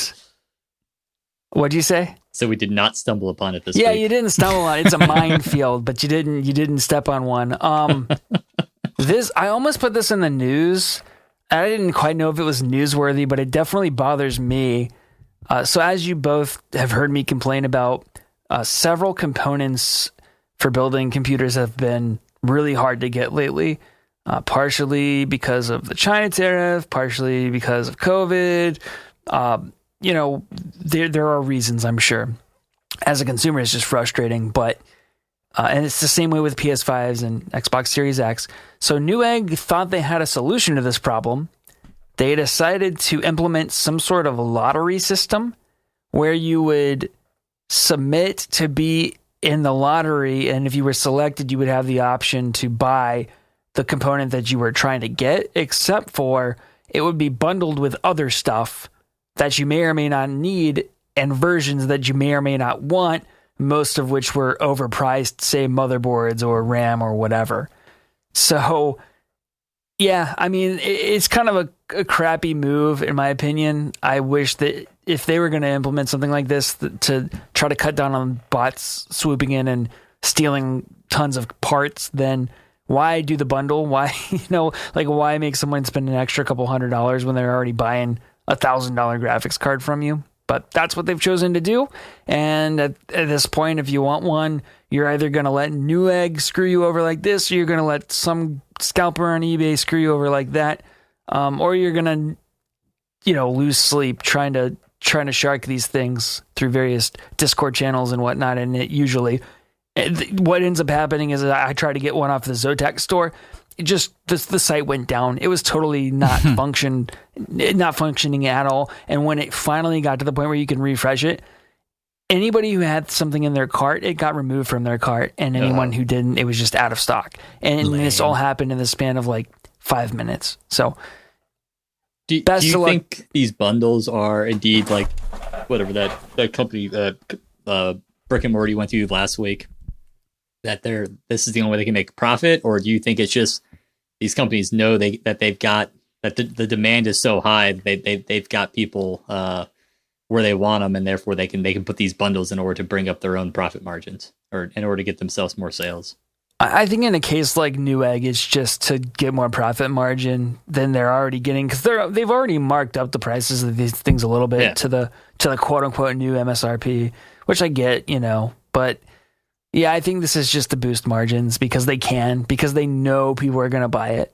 Because otherwise they wouldn't do it if people weren't going to buy it, and they'd still make money. So, and I wonder if no there's other ever places been like Amazon's not doing this, Best Buy's not doing this. So this is just a Newegg decision. It's dumb. Greed. That's all. All right, now it's time for our topic of the week. A couple weeks ago, we did like a New Year's episode. We talked about what we're looking forward to, some predictions and stuff. We're going to do some hyper-focused, what we want to play in 2021, what we're hyped about for 2021. So what we're going to do is we're going to go one by one. We're not going to go around like we usually do, and we're going to talk about what our plan, maybe even month by month, maybe not, maybe just a more general plan, but what our plan for 2021 is gaming wise, which games we want to finish, how many we want to finish, and what kind of time frame. And we'll see who's got the most ludicrous ideas, who's got the most sensible ideas, and I think I already know who that is. But we're going to go ahead and start off with Sean. So Sean, take it away. All right. So I've got this all jotted up down on a piece of paper. So there's for our wonderful viewers, you can see what I wrote down here as in my various timelines. So I broke mine up into, so I have like 3, maybe 4 categories, which I'll mention the 4th when I get to the first game in it, the first and only game in it. But I kind of have, I always like to have like a primary, usually my bigger name game that I'm playing. I'll have like a secondary game. And then I like to have, just in case the wife and I can get to it, my wife multiplayer game. So we're in January right now. Obviously the main game I'm playing right now, as we already talked about, is Squadrons. And I think I'll wrap that up probably this month, because as we talked about it, it's only like I think a 9-hour campaign. I'll probably play a little bit of the PvP, but I don't see myself playing a ton of that unless like the fleet battles versus the AI is super fun, and I keep going back to it. But even then, if that happens, it'll drop to my secondary game. And so I think I'll wrap that up by the end of January, early February. My secondary game right now, as I also mentioned, is Automata Nier, when I'm really just looking to unwind and not really have to be all that concerned about things. I'm working through all the achievements on that, and that's actually one, because it is my background game, will probably take me a couple months to get through. And then Age of Calamity is my multiplayer game, and while I have other multiplayer games that show up later in the year, it's anyone's guess when I'll finish any multiplayer game with my wife because of our schedules. But nominally, I'm going to finish that by the start of April. So from there, moving into February, I'm gonna go retro, and I'm gonna beat KOTOR. I'm gonna beat my playthrough of KOTOR. I think that'll probably take me because I think I have probably more than not more than half, less than 2/3 of the game left. So I'm gonna say I'm gonna beat that sometime in March. Are you gonna play KOTOR 2? KOTOR 2 shows up later in the year. Later in the year, all right. I'm getting ahead of myself. Nothing changed for secondary game, wife multiplayer. March, I said, I think KOTOR. But I also my hope here, and I have no reason to I have no proof backing this up, but I assume it's going to happen is sometime between now and March, Stardew Valley 1.5 is going to come out on the Switch. That sounds reasonable based on what he said. He usually I believe that. Probably even sooner than I'd probably say like February or something. That's my hope. So I'll get to it in March. It'll be my secondary game in March. I just want I'll be done with Astroneer. It's I want to relax. I'll probably load up my late my year 7 and play through the new content. Mm-hmm. Stardew Valley will probably also occasionally shift over into my wife multiplayer as we take advantage of that same screen co-op. Sure. And then that brings us into April, and April is at least going to start, I think, with me hopefully with KOTOR wrapped up playing Monster Hunter Rise or maybe even Monster Hunter World. But I'm gonna at least start playing a Monster Hunter game in April. Yeah. I don't know how much I'm going to enjoy them, and if I don't enjoy them, my backup game is just to go ahead and start Final Fantasy VII Remake in April. Okay, I'll put that down on my list now just to have it there. Yeah. And so. Nominally is so going into May, Monster Hunter, Final Fantasy VII kind of goes over into May, and then I think my secondary game is going to be KOTOR 2. So I'll be playing maybe Monster Hunter, and especially if I'm playing Monster Hunter and I need to take back and get some good story driven, character driven gameplay as opposed to that loot that loot loop. I'm gonna go play KOTOR 2. And then because I don't know exactly what with Final Fantasy VII, that really screws up June. So June presumably will be Final Fantasy VII and KOTOR 2, and that'll probably carry over into July. If I've beaten Age of Calamity, my wife and I will probably try to go back and beat the Halo 4, maybe Halo 3 ODST. Cool. And so that's the first half of my year, except for one other thing, which is if I had to guess, somewhere in March, April timeframe, we're looking at a Skyrim relapse. No, you can't say it out loud. You won't make it that far. So true, right? So true. Now he's on a video game podcast where the chances of him talking about it are constant. It's always going to happen way sooner than he expects. I'm optimistic. That's my stretch goal. If I can make it to and not give in till Skyrim till March, I will have considered that making progress against my addiction. That's totally fair. Before you continue in the second half, I want to dial back to Final Fantasy VII Remake because, like I said, I want to play that as close as possible with you because I want to replay that game. And what better excuse than when someone else is doing it? Jason, would you like to commit to playing it with us? Ooh, no. Ah, come on. that was a hard no. You can play on easy mode. What? When? April? Is that what you said, Sean? April, May, probably. Okay. It depends how much I enjoy Monster Hunter. Yeah. Shot me down for that. I'll do All it. right. I'm going to play it on Baby. So we've never done that. We've never played a game. Hades was the closest we came, but we all played it staggered it kind of. So that'd be neat. Just saying. I'll do it. Just a book club kind of thing. Oh, gonna hate it, but I'll do it. You might not. No, you're for gonna you hate guys. it. Why would you hate it? No, better yet, play the original while we play the remake. I've already tried that. Well, you were enjoying it. You just stopped. Yeah, I mean, you're right about that. Anyway, Sean, continue. Second half of the year. My plans for the second half of the year get a little bit light. So besides probably finishing up Final Fantasy VII, finishing up KOTOR 2, getting into July, I've been wanting to play the Ori games. Oh, very so good. I think kind of July, August. Maybe my backup game, maybe my primary game, and focusing on them heavily for a month. And they're both on Game Pass. Is going through and beating those. Very short because they're short. They really intrigue me, and I did commit that I wanted to play more indies. And besides Astroneer and Stardew Valley, there's not I don't have any other indies on my list so far. And then it gets pretty dry. So September, as like my secondary game, I think I'll maybe try to commit myself to finally beating the last half to 1/3 of Mario Odyssey that I think I have left. Cool. And seeing the end of that game. Probably another Skyrim relapse somewhere in the fall, if I had to guess. And then I'm going to predict that like September, October, Halo Infinite's going to come out, and it'll come out on Game Pass.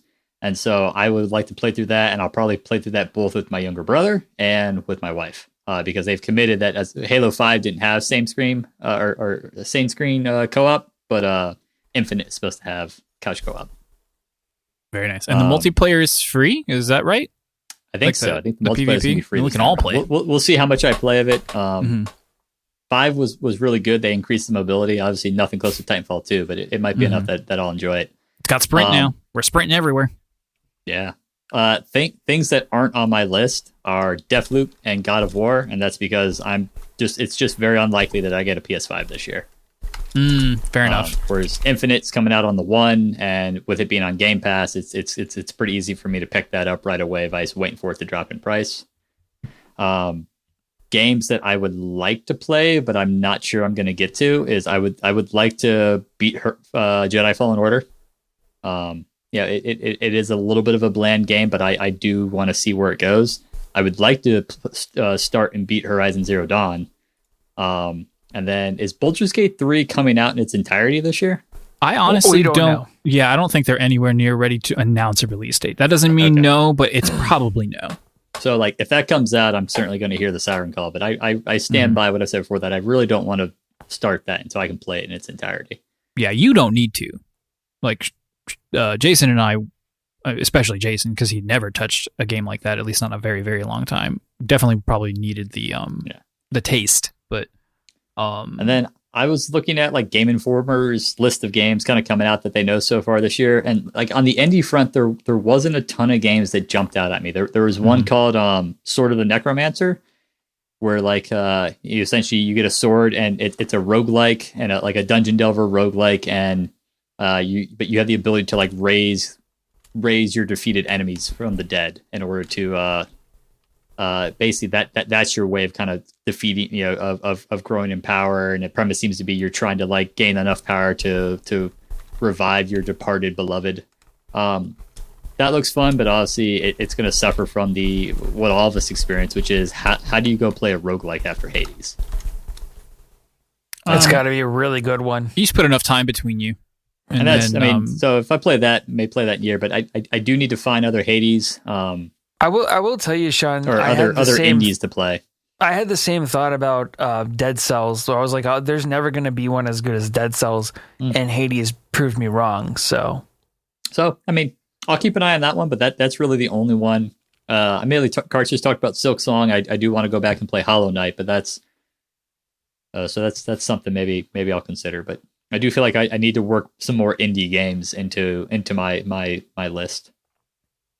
Now, Sean, when you play a game, obviously certain games just don't qualify for this, but when you play a game, do you sit down and you're like, I'm going to play this game, and do you pretty much usually commit to finishing it, or are you like Jason and ready to drop things whenever and for no reason? No, I will usually, if I pick a game, I will play it to completion. Like me not beating The Witcher 3 is something I had not done in a very long time. Right. With like a few, I mean, like I did play like a game called Ashen a while back on the Game Pass, and then I got pulled off of Game Pass, and I was like, well, I enjoyed this, but not enough to go buy it and play it myself. But and like Monster Hunter is gonna be interesting because like that's all gonna come down to probably the first few hours I play that game, and does the combat and the gameplay loop jive with me? And if it doesn't, I'll probably very quickly move on from Monster Hunter. But if it does, it's anyone's guess how much time I spend playing that game. Yeah, it's so hard for me to recommend. Like, I would love to have like a Monster Hunter buddy on the Switch, but like I can't. I mean, obviously, you can definitely try it out on my Switch. You can try it out on Game Pass with World, because they're similar enough to like if you like one, you will like the other without a doubt. But like I can't recommend somebody just drop $60 on a game like that without really knowing what they're getting into. Well, and I just get like I played Destiny, and I played Destiny very dedicatedly for probably like at least like year and a half, 2 years, to the point where like, but I remember eventually stepping back from Destiny and be like, I have obtained a second job. Like I had to get on. It's not like that at all. It's okay. That's good. It can become the focus, like, but only because of how fun it is. It doesn't have that. It never, and maybe this will be different, but Monster Hunter never has that, like, no, you have to play today. You got to do your day. There are dailies, but they're not the same. Like, it's just not the same kind of thing. And part of it was because, like, one, I mean, yeah, the PvP, but even like the end content in Destiny, like you had to like grind to push your power level up enough to then play the next level of content. And then every time they released a DLC or an expansion or whatever, you had to do that all over again. And I eventually was like it just became so tedious to try to like keep pace with the power creep in that game that I eventually got, and Destiny has really burnt me out on those kind of loot. I mean, Destiny's a loot shooter, but those loot driven games. So I'm hoping Monster Hunter isn't quite like that, and I want to give it a shot. But I also am not terribly interested in getting super focused on that game for a long time. But I would like to experience it. Yeah, on paper they sound the same. Like, oh, of course I'll fall into the same trap, but it's just not, and it's hard to explain without just experiencing it. So, and probably mostly because there is this, you can play the whole thing single player. It's got the co-op feature, but that's just three more people on the same monster hunt you were always going to do. And it's a little bit easier because 4 people wailing on a monster, even with more HP, is still way easier than 1 person because it can focus on other people. And that's like that I don't mind doing it. It's but yeah, so like I said, we'll see come April. I may try to get a little bit in with Monster Hunter World and maybe make that decision ahead of time so I can decide whether or not I'm just going to lean all the way into Final Fantasy VII Remake. All right. Let's see if I have any suggestions for you. Do you have any suggestions for Sean before we move on to you, Jason? If he's not getting a PS5, not really. I would not expect me to go next gen. Probably if I make it at the end of this year, it'll probably be with an Xbox, but most likely I won't make it next gen until next year. Nier Replicant comes out this year. You're focusing on building a PC this year, right, Sean? Yeah, and also just making Lieutenant and having more disposable income. Yeah, because I'm sole income right now, so like I think things are a little tight. Sure. Yeah, Nier Replicant comes out for PS4, Xbox One in 2020. That's the remake of the the remake of Nier. Yeah, the first one. Yeah, or updated version of Replicant, titled Nier Replicant version 1.2224. It's something stupid, classic Square Enix. Anyway, Jason, what is your gaming schedule look like? So I took a slightly different approach, as I'm sure you did as well. Took a different approach from Sean or me, and I went through the list of games that we know when they're releasing. I kind of have these segmented into what is my mental backlog? What do I know that's coming out that I'm excited for? And then what are my gaming goals? And so in terms of goals, similar to Sean, I do kind of tend to have my main game be a single player AAA game. Then I have my multiplayer game, and then I'll usually have like an indie game in between major releases or something like that, or like I'll snag a VR title. So I won't spend a lot of time on that sort of thing here. I want to talk about that more as we go through. And usually, I mean, to be honest, I don't really have any plans in that way anyway, in terms of indies or VR titles. Those are usually things it's like, hey, I'm looking for something right now to go in between these 2 AAA releases, and I will find something I think looks interesting. You've got Foregone kind of on the back burner though. Yeah, exactly. And I want to get that demo. I did want to play that demo, but I wanted to do a gameplay video and I wanted to use my green screen. And now that I have all this desk stuff coming, I'm just like, I'll just wait till I get my desk set up. And anyway, we'll see if I ever get to that. It's always something new. But yeah, so in terms of like my mental backlog, I would try really hard, at least ever since we started this podcast, to not let those things weigh on me as much. Mm-hmm. But these are some games that I just can't get out of my head yet. And it doesn't necessarily mean I want to play them. It in some cases, it means I spent money on it and I don't feel like I've gotten nearly the investment out of it. So games that are on my mental, or games I haven't bought, but I do want to get around to. and I won't play all these this year, but this is my mental backlog. Outer Worlds Peril of Gorgon. That's their first DLC pack that they released. I'm not sure that they've released any more standalone DLC. No, but they haven't. That's one that I want to do just because I love the Outer Worlds so much. And I've been wanting to play a game like that. And so why not just play the DLC that's sitting right in front of me? BioShock 2 and 3, you and I went halvesies on the collection for the Switch, and I just haven't really been in a Switch mood. But now that I have the Pro Controller, I might hook it up to the TV and give it another go and see if I can get kind of interested in it again. Horizon Zero Dawn, I probably want to do that on PC, even though I know it's not going to be as good of an experience, but we'll see. Final Fantasy VII Remake, which apparently I just committed to playing with you guys in the spring. So I guess that's definitely going on there. Ghost of Tsushima, which is something I was kind of borrowing from you, Karch. And it's something that it is in the back of my head of right now, this very second, I don't have a major game that I'm playing, which I think is why I haven't been gaming as much, is because I'm not focused on anything. Yeah, that one something. Is one that was a really good game that I think I could go back and get into. Control, that's been kind of sitting there, and I did get a taste of that when I tested out Amazon Luna, and I did like what I played. But I want to wait for my new graphics card for that one, because I want to experience the ray tracing and the apparently it does a pretty good job with DLSS 2.0 AI rendering, so I want to check that out. Baldur's Gate 3, and then God of War. It's always going to be there. So in terms of my goals for this year, I said I wanted to beat more games. I want to try to beat 6 AAA single player games this year, because I'm going to give myself 2 months per game. And I think that will be a long enough time if I actually commit to playing anything. And I'll probably start with a backlog game. And my heart right now is gravitating towards Outer Worlds Peril of Gorgon. Partially because I think it's bite-sized enough that I could actually finish it, even though I haven't started it yet. I think I could still actually finish it by the end of February. You did finish Outer Worlds, right? Right, but I'm specifically talking about... Right. I just wanted to double-check. I couldn't remember, so... Yeah. And then The Medium comes out in the end of this month, and it's only 8 to 10 hours long, and it looked really cool. So... What is that? I don't remember hearing about that. That's the one that I believe Xbox revealed at their console event, and it had the dual reality where you would flip back and forth between the two parallel universes. Yeah, I think I do remember seeing that. So, okay, this is, for all intents and purposes, this is a horror game. It's a psychological thriller. What are you doing? What are you doing?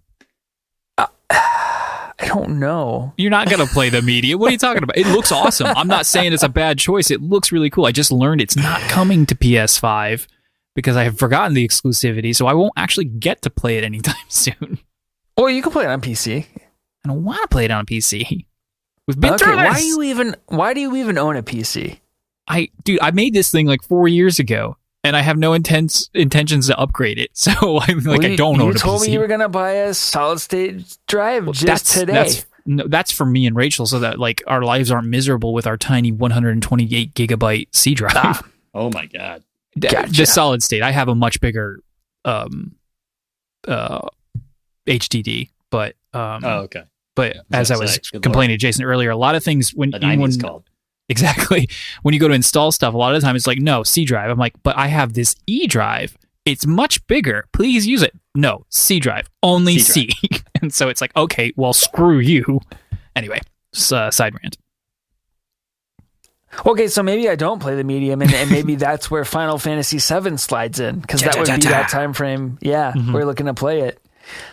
Which that'll bring us, so January, February backlog game, March, April Final Fantasy VII.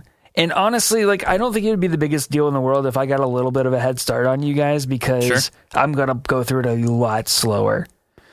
And then May, June is going to be Deathloop for sure. And Deathloop doesn't come out until toward the end of May, so I'll definitely need all of June. And these gaps in here, you know, I also have multiplayer games that I'll talk about. And like I said, I have the filler indie, the filler VR. But this is kind of my high level AAA game schedule.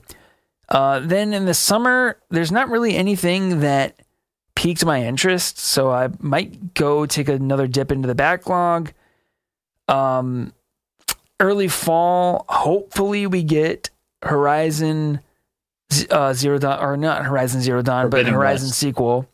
Forbidden West, yeah. Okay, or God of War, or Ratchet and Clank.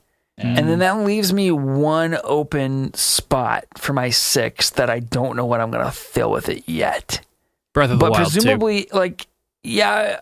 Oh, Breath of the Wild. Neither of too. you have mentioned that yet. That's on mine. Well, so I'm not as hopeful or as optimistic about that game coming out this year as you are. Oh, I think it's gonna. I think it is. I hope I'm wrong, and you tend to be more right about these things than I do. So I hope you're right, but I'm not banking on it. But also, I mean, most of my second half of my year is pretty open, so I can fit it in. Right. Yeah, and I'm kind of the same way because I highly doubt we're getting Horizon and a God of War sequel and Ratchet and Clank all this year. So, you know, those are 3 games that I really want to play, but I don't think we're getting PS5 next year. I mean, and that's the thing. I'm not going to buy one until one of those 3 games comes out. But other things that pique my interest for this year that I know I'm going to be playing, like I know I'm going to be playing Hitman 3, but I'm likely going to be playing that with other people via screen sharing, like Dixper. So like I'm not really including that because that's not something I'm going to sit down and dedicate time to. That's going to be like my social game. And then the same thing goes for Far Cry 6. That's going to be a game that I play probably with Tyler. Anybody else that wants to buy it's welcome to play. I think you can have 4 people in a party, but I know I'm going to play that game with Tyler. And then another one I might try to slip in, and we'll see, because this would be a huge commitment, but the Mass Effect trilogy is supposed to be coming out this spring. Oh, yeah. Totally forgot about that. So like that's one I feel like I owe it to myself to go and play those games, and there's not gonna be a better time to do it because they are good games. Like and they're not long. They're not like super long, especially if you just critical path it. They're in the probably like 35-ish hours, I think. I wouldn't even say that long. Maybe it's been a really long time since I played. Well, I mean, if you critical path it, yes, they're a lot shorter. But I think even the 100%, it's only probably 35, 40 hours. Right. Yeah. That's sounds good. Another kind of multiplayer game is that Back 4 Blood game that's kind of like a Left 4 Dead clone. And then I saw Prince of Persia is getting a remake in March. I remember really liking that game on Xbox, the original Xbox, but I doubt I'll actually play it. Like I don't think I'm going to buy it. People are not loving the way it looks. Oh, really? Yeah, like it looks I probably ugly. won't. I probably won't play it, but that kind of I saw the title and I was like, oh, okay, cool. So yeah, I mean, I'm a little bit like Sean. I have a skeleton here. It'll need fleshed out as we go. I will definitely commit to playing some Final Fantasy VII with the 2 of you. I'm going to try so hard to finish it, but we'll see. We shall see. Do you have games looking forward to next year that you want to play with Luke? I do. The main one is Super Mario 3D World, and that comes out in like next week, I think. Yeah. So I'm really excited about that one because today when we booted up the Switch to play Mario Kart, that little trailer was off to the side, and I just wanted to gauge his interest, and I said, "Oh, hey Luke, we should watch that." And he goes, "Oh yeah." So he like we turned it on and he watched it, and we got halfway through. And he wanted to rewind it, so we rewound it, and it was that 7-minute long, my goodness, extended trailer. And I go, yeah, this looks pretty cool, don't you think? And he goes, oh yeah, it is. I watched this on my Switch. So apparently he figured out how to get to it from his, and he's watched this thing like 6 times already by himself. Adorable. And he's excited about it. So yeah. Yeah, I will say I love. It's so fun to like when a trailer pops up that Julia even might kind of enjoy. Obviously, the Animal Crossing ones I'll show her, but I did the same thing with her on the shorter Bowser's Fury one, and it's just like there's somebody in this house, a physical human being who will enjoy this video with me, and it's awesome, even if she's never gonna play it. And Lauren said she is going to try to play it with us too. And I know she can because she played it on the Wii U and it didn't make her motion sick. So like it's something about the way the camera's locked that is she can play it. So all right. So before we move on to me, you've got basically one game every 2 months. And I already gave you a pass earlier. I said that you guys pretty much rolled credits on Mario Kart. You've played that game through enough to I think that counts. But do you have a game that you like that you're going to try to finish before February is over? I mean, not one that I'm committing to. But if you pinned me down, I'd probably say Outer Worlds: Peril of Gorgon, but I have to buy it. And I'm already going to go halvesies on Hitman 3. So that means maybe Ghost of Tsushima. I don't know. No, I to answer your question, I don't have one that I'm like, yes, I'm going to start this like tomorrow. Right. Okay. Cool. And then you got to figure out if your Squadrons can, or your VR setup can run Squadrons. That too. It can. I just have to get the cable to do it. Man, games are too long, but they're so good. I know. The last thing I'll say before I move on, and I think I just said that again, please play God of War. Please play and finish God of War. Okay, I should say. Is that what you were going to say? Is that should be the game that I play before February? No, I mean, it could be. You could start it now and then come back to it later if some other more timely things get in the way. But man, you got to play that game before the new one comes out at least. Okay. Maybe, you know what? Maybe that's what I'll do, Karch. I'll restart God of War, and that's going to be my January, February backlog game. Slap easy on. Slap it on easy, because it's not a hard game, even on like the thing, but like you will have a good time still, I think. I really do, because sometimes, I'll leave it on default until it gets too hard, and then I'll drop it down. I think that is a thing you can do, so that's fine. Cool. All right, my turn. Let's see. I think I had the most structured list of anybody. Here, I'm going to copy and paste it. Diagram that's like a Gantt chart. Well, I can't see your Gantt chart, Gantt boy. Now you've ruined the illusion. There, it's there now. Okay. Oh, look at you. All right, so January is almost over, and I've made some pretty good progress. I started and finished Kingdom Hearts 1. I think I technically started it at the end of 2020, but it doesn't matter. I'll give it to you. And it's so like I'm the only person here who has dedicated time to games he's already played, because I said I was going to do this Kingdom Hearts thing, and the only pass that I get is because I'm making content out of it. So Kingdom Hearts 1 is out of the way. I wanted to start Nier Automata. I wanted to start Nier. I'm going to just say Nier from now on. And I did, so that's good. And then I want to finish VII.l.AGE. It's starting to drag a bit. Like, there's just a lot of battles with like kind of nothing to hold them up. It's just battle. I'm like, oh, come on, let's pick this pace up. And if it doesn't, I might just say, okay, this was really fun, and it's really good for this type of game, but this is not a type of game I want to spend 40 hours on necessarily. So I might just say goodbye, VII.l.AGE. Then in February, I hope to have finished Nier Automata. I don't know if I will. We'll see though. And then I want to start and finish Kingdom Hearts Chain of Memories, which I am going to play on a handheld. So that's why I put both of those games there. Question on Nier. When are you going to consider yourself finished, given like all of the multiple endings? Sean says there's 3, so I'll probably just do whatever Sean said as far as like the 3 major playthroughs. Yeah, you have to get through the 3 major playthroughs. Is there a possibility that you won't get a certain ending on a playthrough? I don't want to talk about that. So there's okay. I don't want to spoil it. I'm having 2 at a time. I'll figure it out. I'll figure out however it's gonna, But when I'm satisfied with this game, which I very much doubt will be until I've seen everything that it has to offer from a narrative perspective. Okay, perfect. Sorry, continue. Yep, and then there's Kingdom Hearts Chain of Memories, which was the Game Boy card-based battle one. Not very long at all, so it shouldn't be too hard to do that on a handheld. And then when I started this list, I completely forgot Bravely Default was coming out. I am going to very much wait for impressions on this, maybe like even a couple weeks, because it just didn't hook me when I played the demo on pretty much every aspect, and all the trailers make this look like a cornball piece of garbage, honestly. And the first one was too, but it walked that line so well. Like, it was really corny, but it had so much heart, and the story was actually quite good. And of course, the combat was excellent. And they've tweaked the combat enough to this where I'm like, this isn't quite what it was. Why didn't you just keep it like the way it was? And we'll see. We'll see. So, but I might start it. And if I do start it, I hope to finish it in March, because there's no way I'll finish it in February if it comes out in February, or if I get it in February.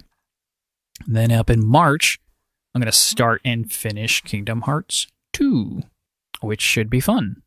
And then Kena Bridge of Spirits looks really good. I don't know if you guys remember this, but supposedly it's coming out Q1, and Q1 ends in March, if I'm not mistaken. So it'll be March 30th. Exactly. Yeah.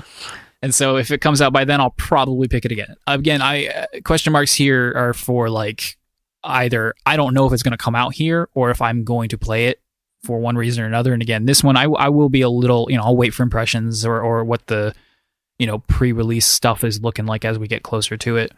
I'm going to dabble in Bowser's Fury, like just the actual Bowser's Fury. I'll mooch off of Jason on that one, but I have no intention to like replay that game when I have it on the Wii U, which, much like Jason, I'll just be playing with my family from time to time. And then finally, Monster Hunter comes out on the, the 21st or something like that. So it's pretty late in March, I think.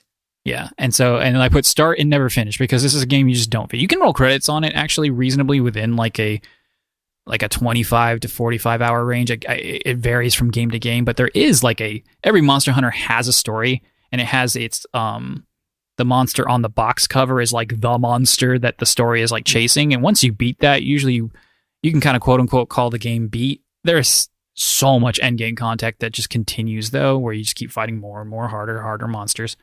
But yeah, I mean, I will be playing Monster Hunter for sure, but there's no finishing Monster Hunter. It just doesn't really end until you're done with it. All right, that's March. So far, I don't think this is too unreasonable, especially if I nix Bravely Default 2. April, I then have Kingdom Hearts 358 over 2 days. That is a DS title, so that'll be like my handheld game. And then Baldur's Gate, I put that in here. I talked about that earlier, that I do want to finish Act 1, so I just threw it in April because I didn't have much else to place to put it. And then, as we discussed earlier, Final Fantasy VII Remake, play along with Sean, which, I'll go at his pace. I won't, pull ahead too quickly. And Jason, of course. That's yes. the case you're looking at playing on the weekends. Yeah, that's fine. Well, that's fine. That'll be good. We'll probably pace it all reasonably with each other. Yeah, and it's one of those things where I have very little doubt you'll enjoy it and play it all the way completion without issue. But if I find this, I don't want to replay the whole thing. I obviously have already played it, so we can still do our spoiler cast eventually. But yeah, we'll see. I probably won't play on hard. Hard is really hard, so I probably won't do that. Then in May, it's my birthday, and I'm getting myself a PS5. Not like you ninnies who are like, I'm waiting till next year. I'm going to build a PC instead. Nope, I'm a console peasant through and through, and I'm going to get myself a brand spanking new one. There's got to be one in every bunch. There's got to be. Well, yeah, exactly. I'm the console peasant in this bunch. I mean, I really just want a PC mostly so I can mod Skyrim and play Kerbal. So. Oh my gosh! I was gonna help you pick parts out, but I don't know if I'm going to anymore. he's gonna put an anti-Skyrim chip in the graphics card. I won't play it. Then it's just a big paperweight. The biggest. I don't know what I'm gonna play on my PS5 right away. Exactly. Returnal looks really good. I put the medium or Returnal. Returnal comes out in March, if I'm not mistaken. I thought the medium was going to be available. It won't be, so I won't be playing that on my PS5. It still looks really good, and I wanted to play it.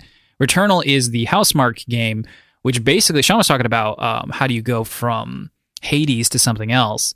Returnal looks like maybe one of the very first, well done at least, AAA roguelites, because that's basically... It does look good, yeah. Yeah, with a heavier emphasis, obviously, on their bread and butter, which is kind of a bullet hell, dodgy, projectiles all over the place. But it's got this really cool, hard sci-fi looking, almost like Aliens vibe. Like Aliens, the movie series, not just Aliens in general. But I'll have lots of time to determine whether that game is good or not, because again, it comes out in March, and I won't be able to play it until at least May. Then I will play Kena if it's out, and I haven't played it yet. Because again, it was supposed to be a PS5 launch game, and then they got pushed back. All dependent on how well it reviews, that kind of stuff. Deathloop is on my list. That's a maybe. Like, it looks really good, and I know Jason wants to play it, so obviously going splitsies on that will be a no-brainer. And then my handheld in this time frame is going to be Kingdom Hearts Birth by Sleep, although I don't know if I'm going to play it on the handheld, because this one was originally on the PSP, and the upgrades on the like final mix version on the PS4 there's nothing, they're all good. It's not like there's not a huge difference like there is between the Chain of Memories one from the Game Boy, which is obviously a huge difference. So when you say PSP, does that mean you could play it on the Vita, or how would that work? I have a PSP and a Vita, and so I could play it originally on the PSP. I have the actual UMD for it. It's one of the very few PSP games I actually own physically. Yeah. So the story on that is Robert had a PSP. Actually, this is Robert's PSP that I borrowed and never returned because he just didn't care. And then I said, hey, I'll buy this game. You let me play it first since I don't have a PSP. And then, of course, I'll let you borrow it and play it for as long as you want. And that was the deal. And so that's how I played it originally when it came out. But I can, I have the Vita hacked to emulate PSP. And so I could technically do that too. And then finally, I could play it on the PS4. In June... No, so around the same time, okay, halfway through the year, you guys started getting a little dry. So does mine. Now it's like there's just so many games that are going to get announced between now and then. So many games I've forgotten. But in June, I've got 2 more Kingdom Hearts games. I want to finish Birth by Sleep. And even though I said I wasn't going to play Recoded, I might play it anyway because it is part of the series and it has, decent enough gameplay. But it is like stranded on the DS. That is the only way to play it. And I played it before. It's the only one I've never finished. It's the only, like, quote-unquote main Kingdom Hearts game that wasn't, like, on a phone that I've never finished. Can you not emulate this one? You could, but then it's like 6 in one hand, half dozen in the other, because it's either I play it on my DS or I emulate it on my phone. There's not really a huge difference there at that point. Oh, I see. Because Birth by Sleep is in the PS, like it has a PS4 version essentially. It's in that bundle collection thing where I could play it on the PS4 officially, and then this is it is only a handheld game, coded that is. July is the next Kingdom Hearts game, Dream Drop Distance, which is Jason's favorite entry in the series. I'll play and finish that on my 3DS, or I'll buy the PS4 version, play it on my TV. Then there's Kingdom Hearts 3, and then I'll be done with that saga in August. Wow. And so for September, October, November, December, it's all mostly guessing or hopeful wishing, that kind of stuff, except for September, which is I want to start Bloodborne at least. I have it on PS Plus, so I'll just reactivate that. Somebody who wrote Don't play Bloodborne. Oh, I wrote that. Why? Wrote that. I don't know. I played it. I didn't like it. Well, Bloodborne's It's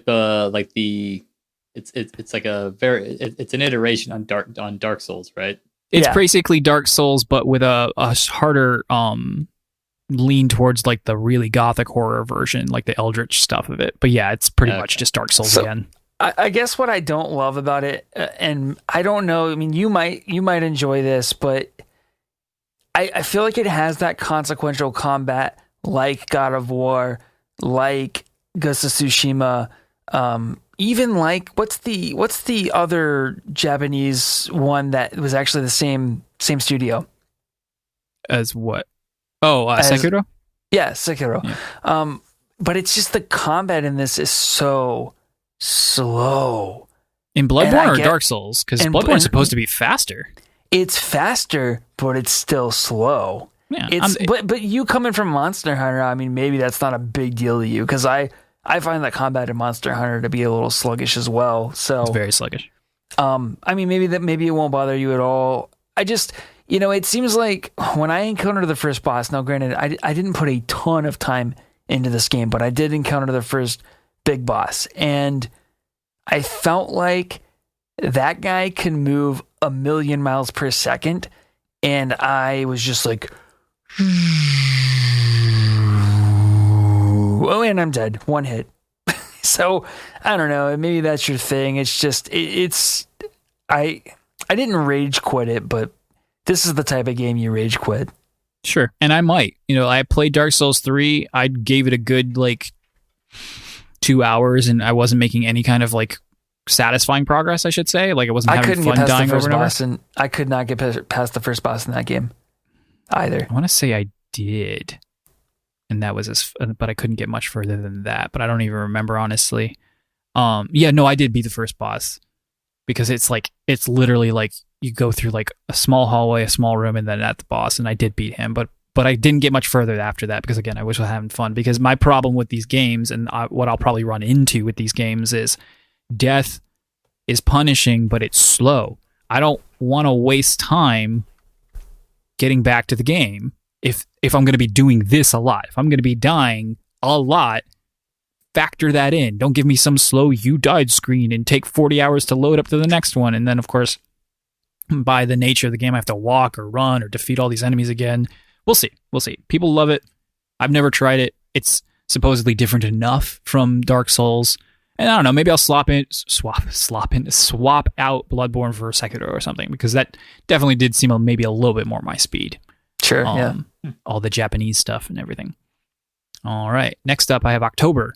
And I have no idea if it's going to come out in October, but I am pretty sure that Final Fantasy 16 is coming out this year. I think this game is very far along. They were very, very, very quiet about anything related to it after 15 came out, and that trailer, and you can't go off a trailer necessarily, but that trailer looked like a complete-ish product. Like, they've got a lot of this game finished. Honestly, I may join you in this, especially if playing Final Fantasy VII kind of re-whets my appetite for Final Fantasy games. Mm-hmm. And this is going to be very active. You know, like, the combat is probably the most frenetic it has ever been in a Final Fantasy, because it's going to be full-on Devil May Cry style stuff.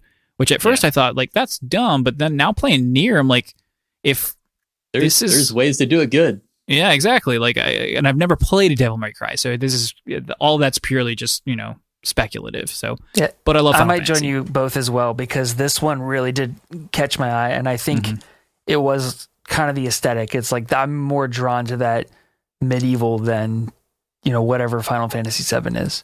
Right. Then November, I got hopeful and I put Breath of the Wild 2. I'm going to start it because it's totally going to be out by November. And then I hope you're right. I hope I'm right too. And then Final Fantasy IX finally plays. I really would like to finish that game, do the videos for the channel and stuff. And I might start that sooner in the year at any point whenever I find like, okay, now's the time to do that. But I could knock that out in a month if I wanted to, just doing it here and there. But we'll see. And then again, legally obligated. Sony has to put God of War Ragnarok out by the end of the year, so I gave them till December. That's fine. I'll play it. Once I start that game, I'll be done in like 2 weeks. I might take a day off, that kind of thing, which is very rare even for me. But that's it. That's my year. So, no Silk Song on your list? Sorry, it's at the top, actually, because it's a total unknown. But the second Silk Song comes out, I'm dropping whatever I'm playing to play Silk Song. And then are you done with Age of Calamity? No, but I just have no idea when I'm going to get back to it. Yeah. If Fell Seal, it's a Switch game, and I actually don't have a lot of Switchy games on here because I have so many Kingdom Hearts games that I can play on handheld, so I didn't want to they fill that niche. Right. But basically, if I have time to play a handheld and I don't have one already in the chamber on the docket, then I'll probably just switch over to Calamity, because it's a really easy pick up and play game. I don't have to play that game yesterday to remember what I'm doing. I can play that game 3 months later because it's exactly what I did the last time. I played that demo real quick. Go ahead. The opposite of that is my hesitancy of going back and playing Jedi Fallen Order. Is I know I'm going to load that game up and just get destroyed. That sounds punishing. I don't remember how to play that game. Yeah. You could drop it down. That's what I did eventually. I just dropped it down to easy, and I still didn't have a great time, but I at least got it through it and got it finished. Yeah. All right. Man, this is going to be it's interesting because it sounds like a busy year, even though there's a lot of unknowns. It'll be fun to revisit this at the end of the year and see how we did. Absolutely. Maybe do a halfway in May or March. Yeah, progress report, exactly. That'll be fun. How many games you got on there to finish, Garch? To finish? We'll just say 15 to 20. Easy. Okay. I think mine's, excluding some of the multiplayer games like replaying the Halo campaigns, which are a weekend's worth of affairs. I think I had like 10. Yeah. Jason, you committed to 6, so we've got different levels for you listeners depending upon your own amount of free to play. Yeah, that's lofty for me. I think I rolled credits on 2 games last year, so that's lofty. You're triple your output. Yeah. But hey, if you're going to give me Mario Kart, I'm already a 6th of the way there. I will give you Mario Kart because you've actually come away with it with, a solid understanding of that game that you didn't have before. I think it counts, honestly. Yeah, and I rolled credits, so. And then next you can play Persona 5. I almost put it on my list. I was like, I don't want to play that Persona 5 Royal. I'm like, 100 hours. Because so what I meant to say do that this unless it comes to Switch, man. It's never coming to Switch, dude. Well, exactly. Yeah. So I meant to put this at the top of my got you there. My segment. Yeah, he does. Is that I've made in part of all of this, like resolution-y New Year stuff. I'm trying to, at least while I'm at home, taking advantage of my lunch breaks at home.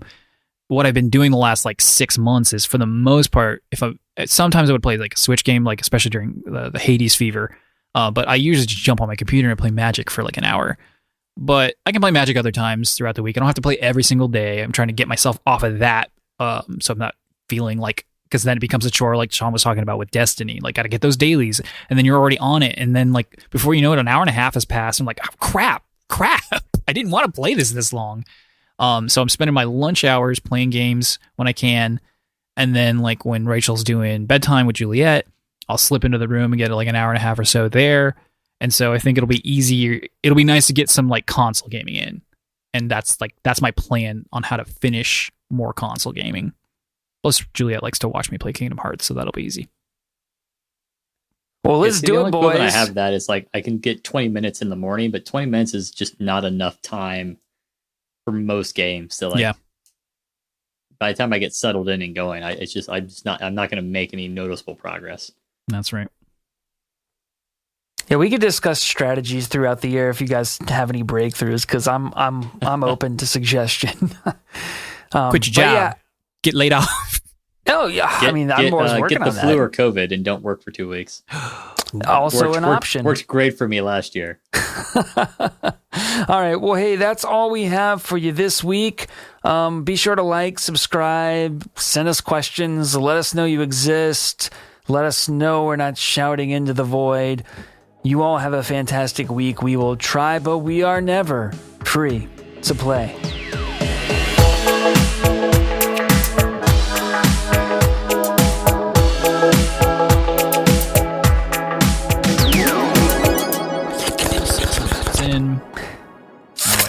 That's not the right word.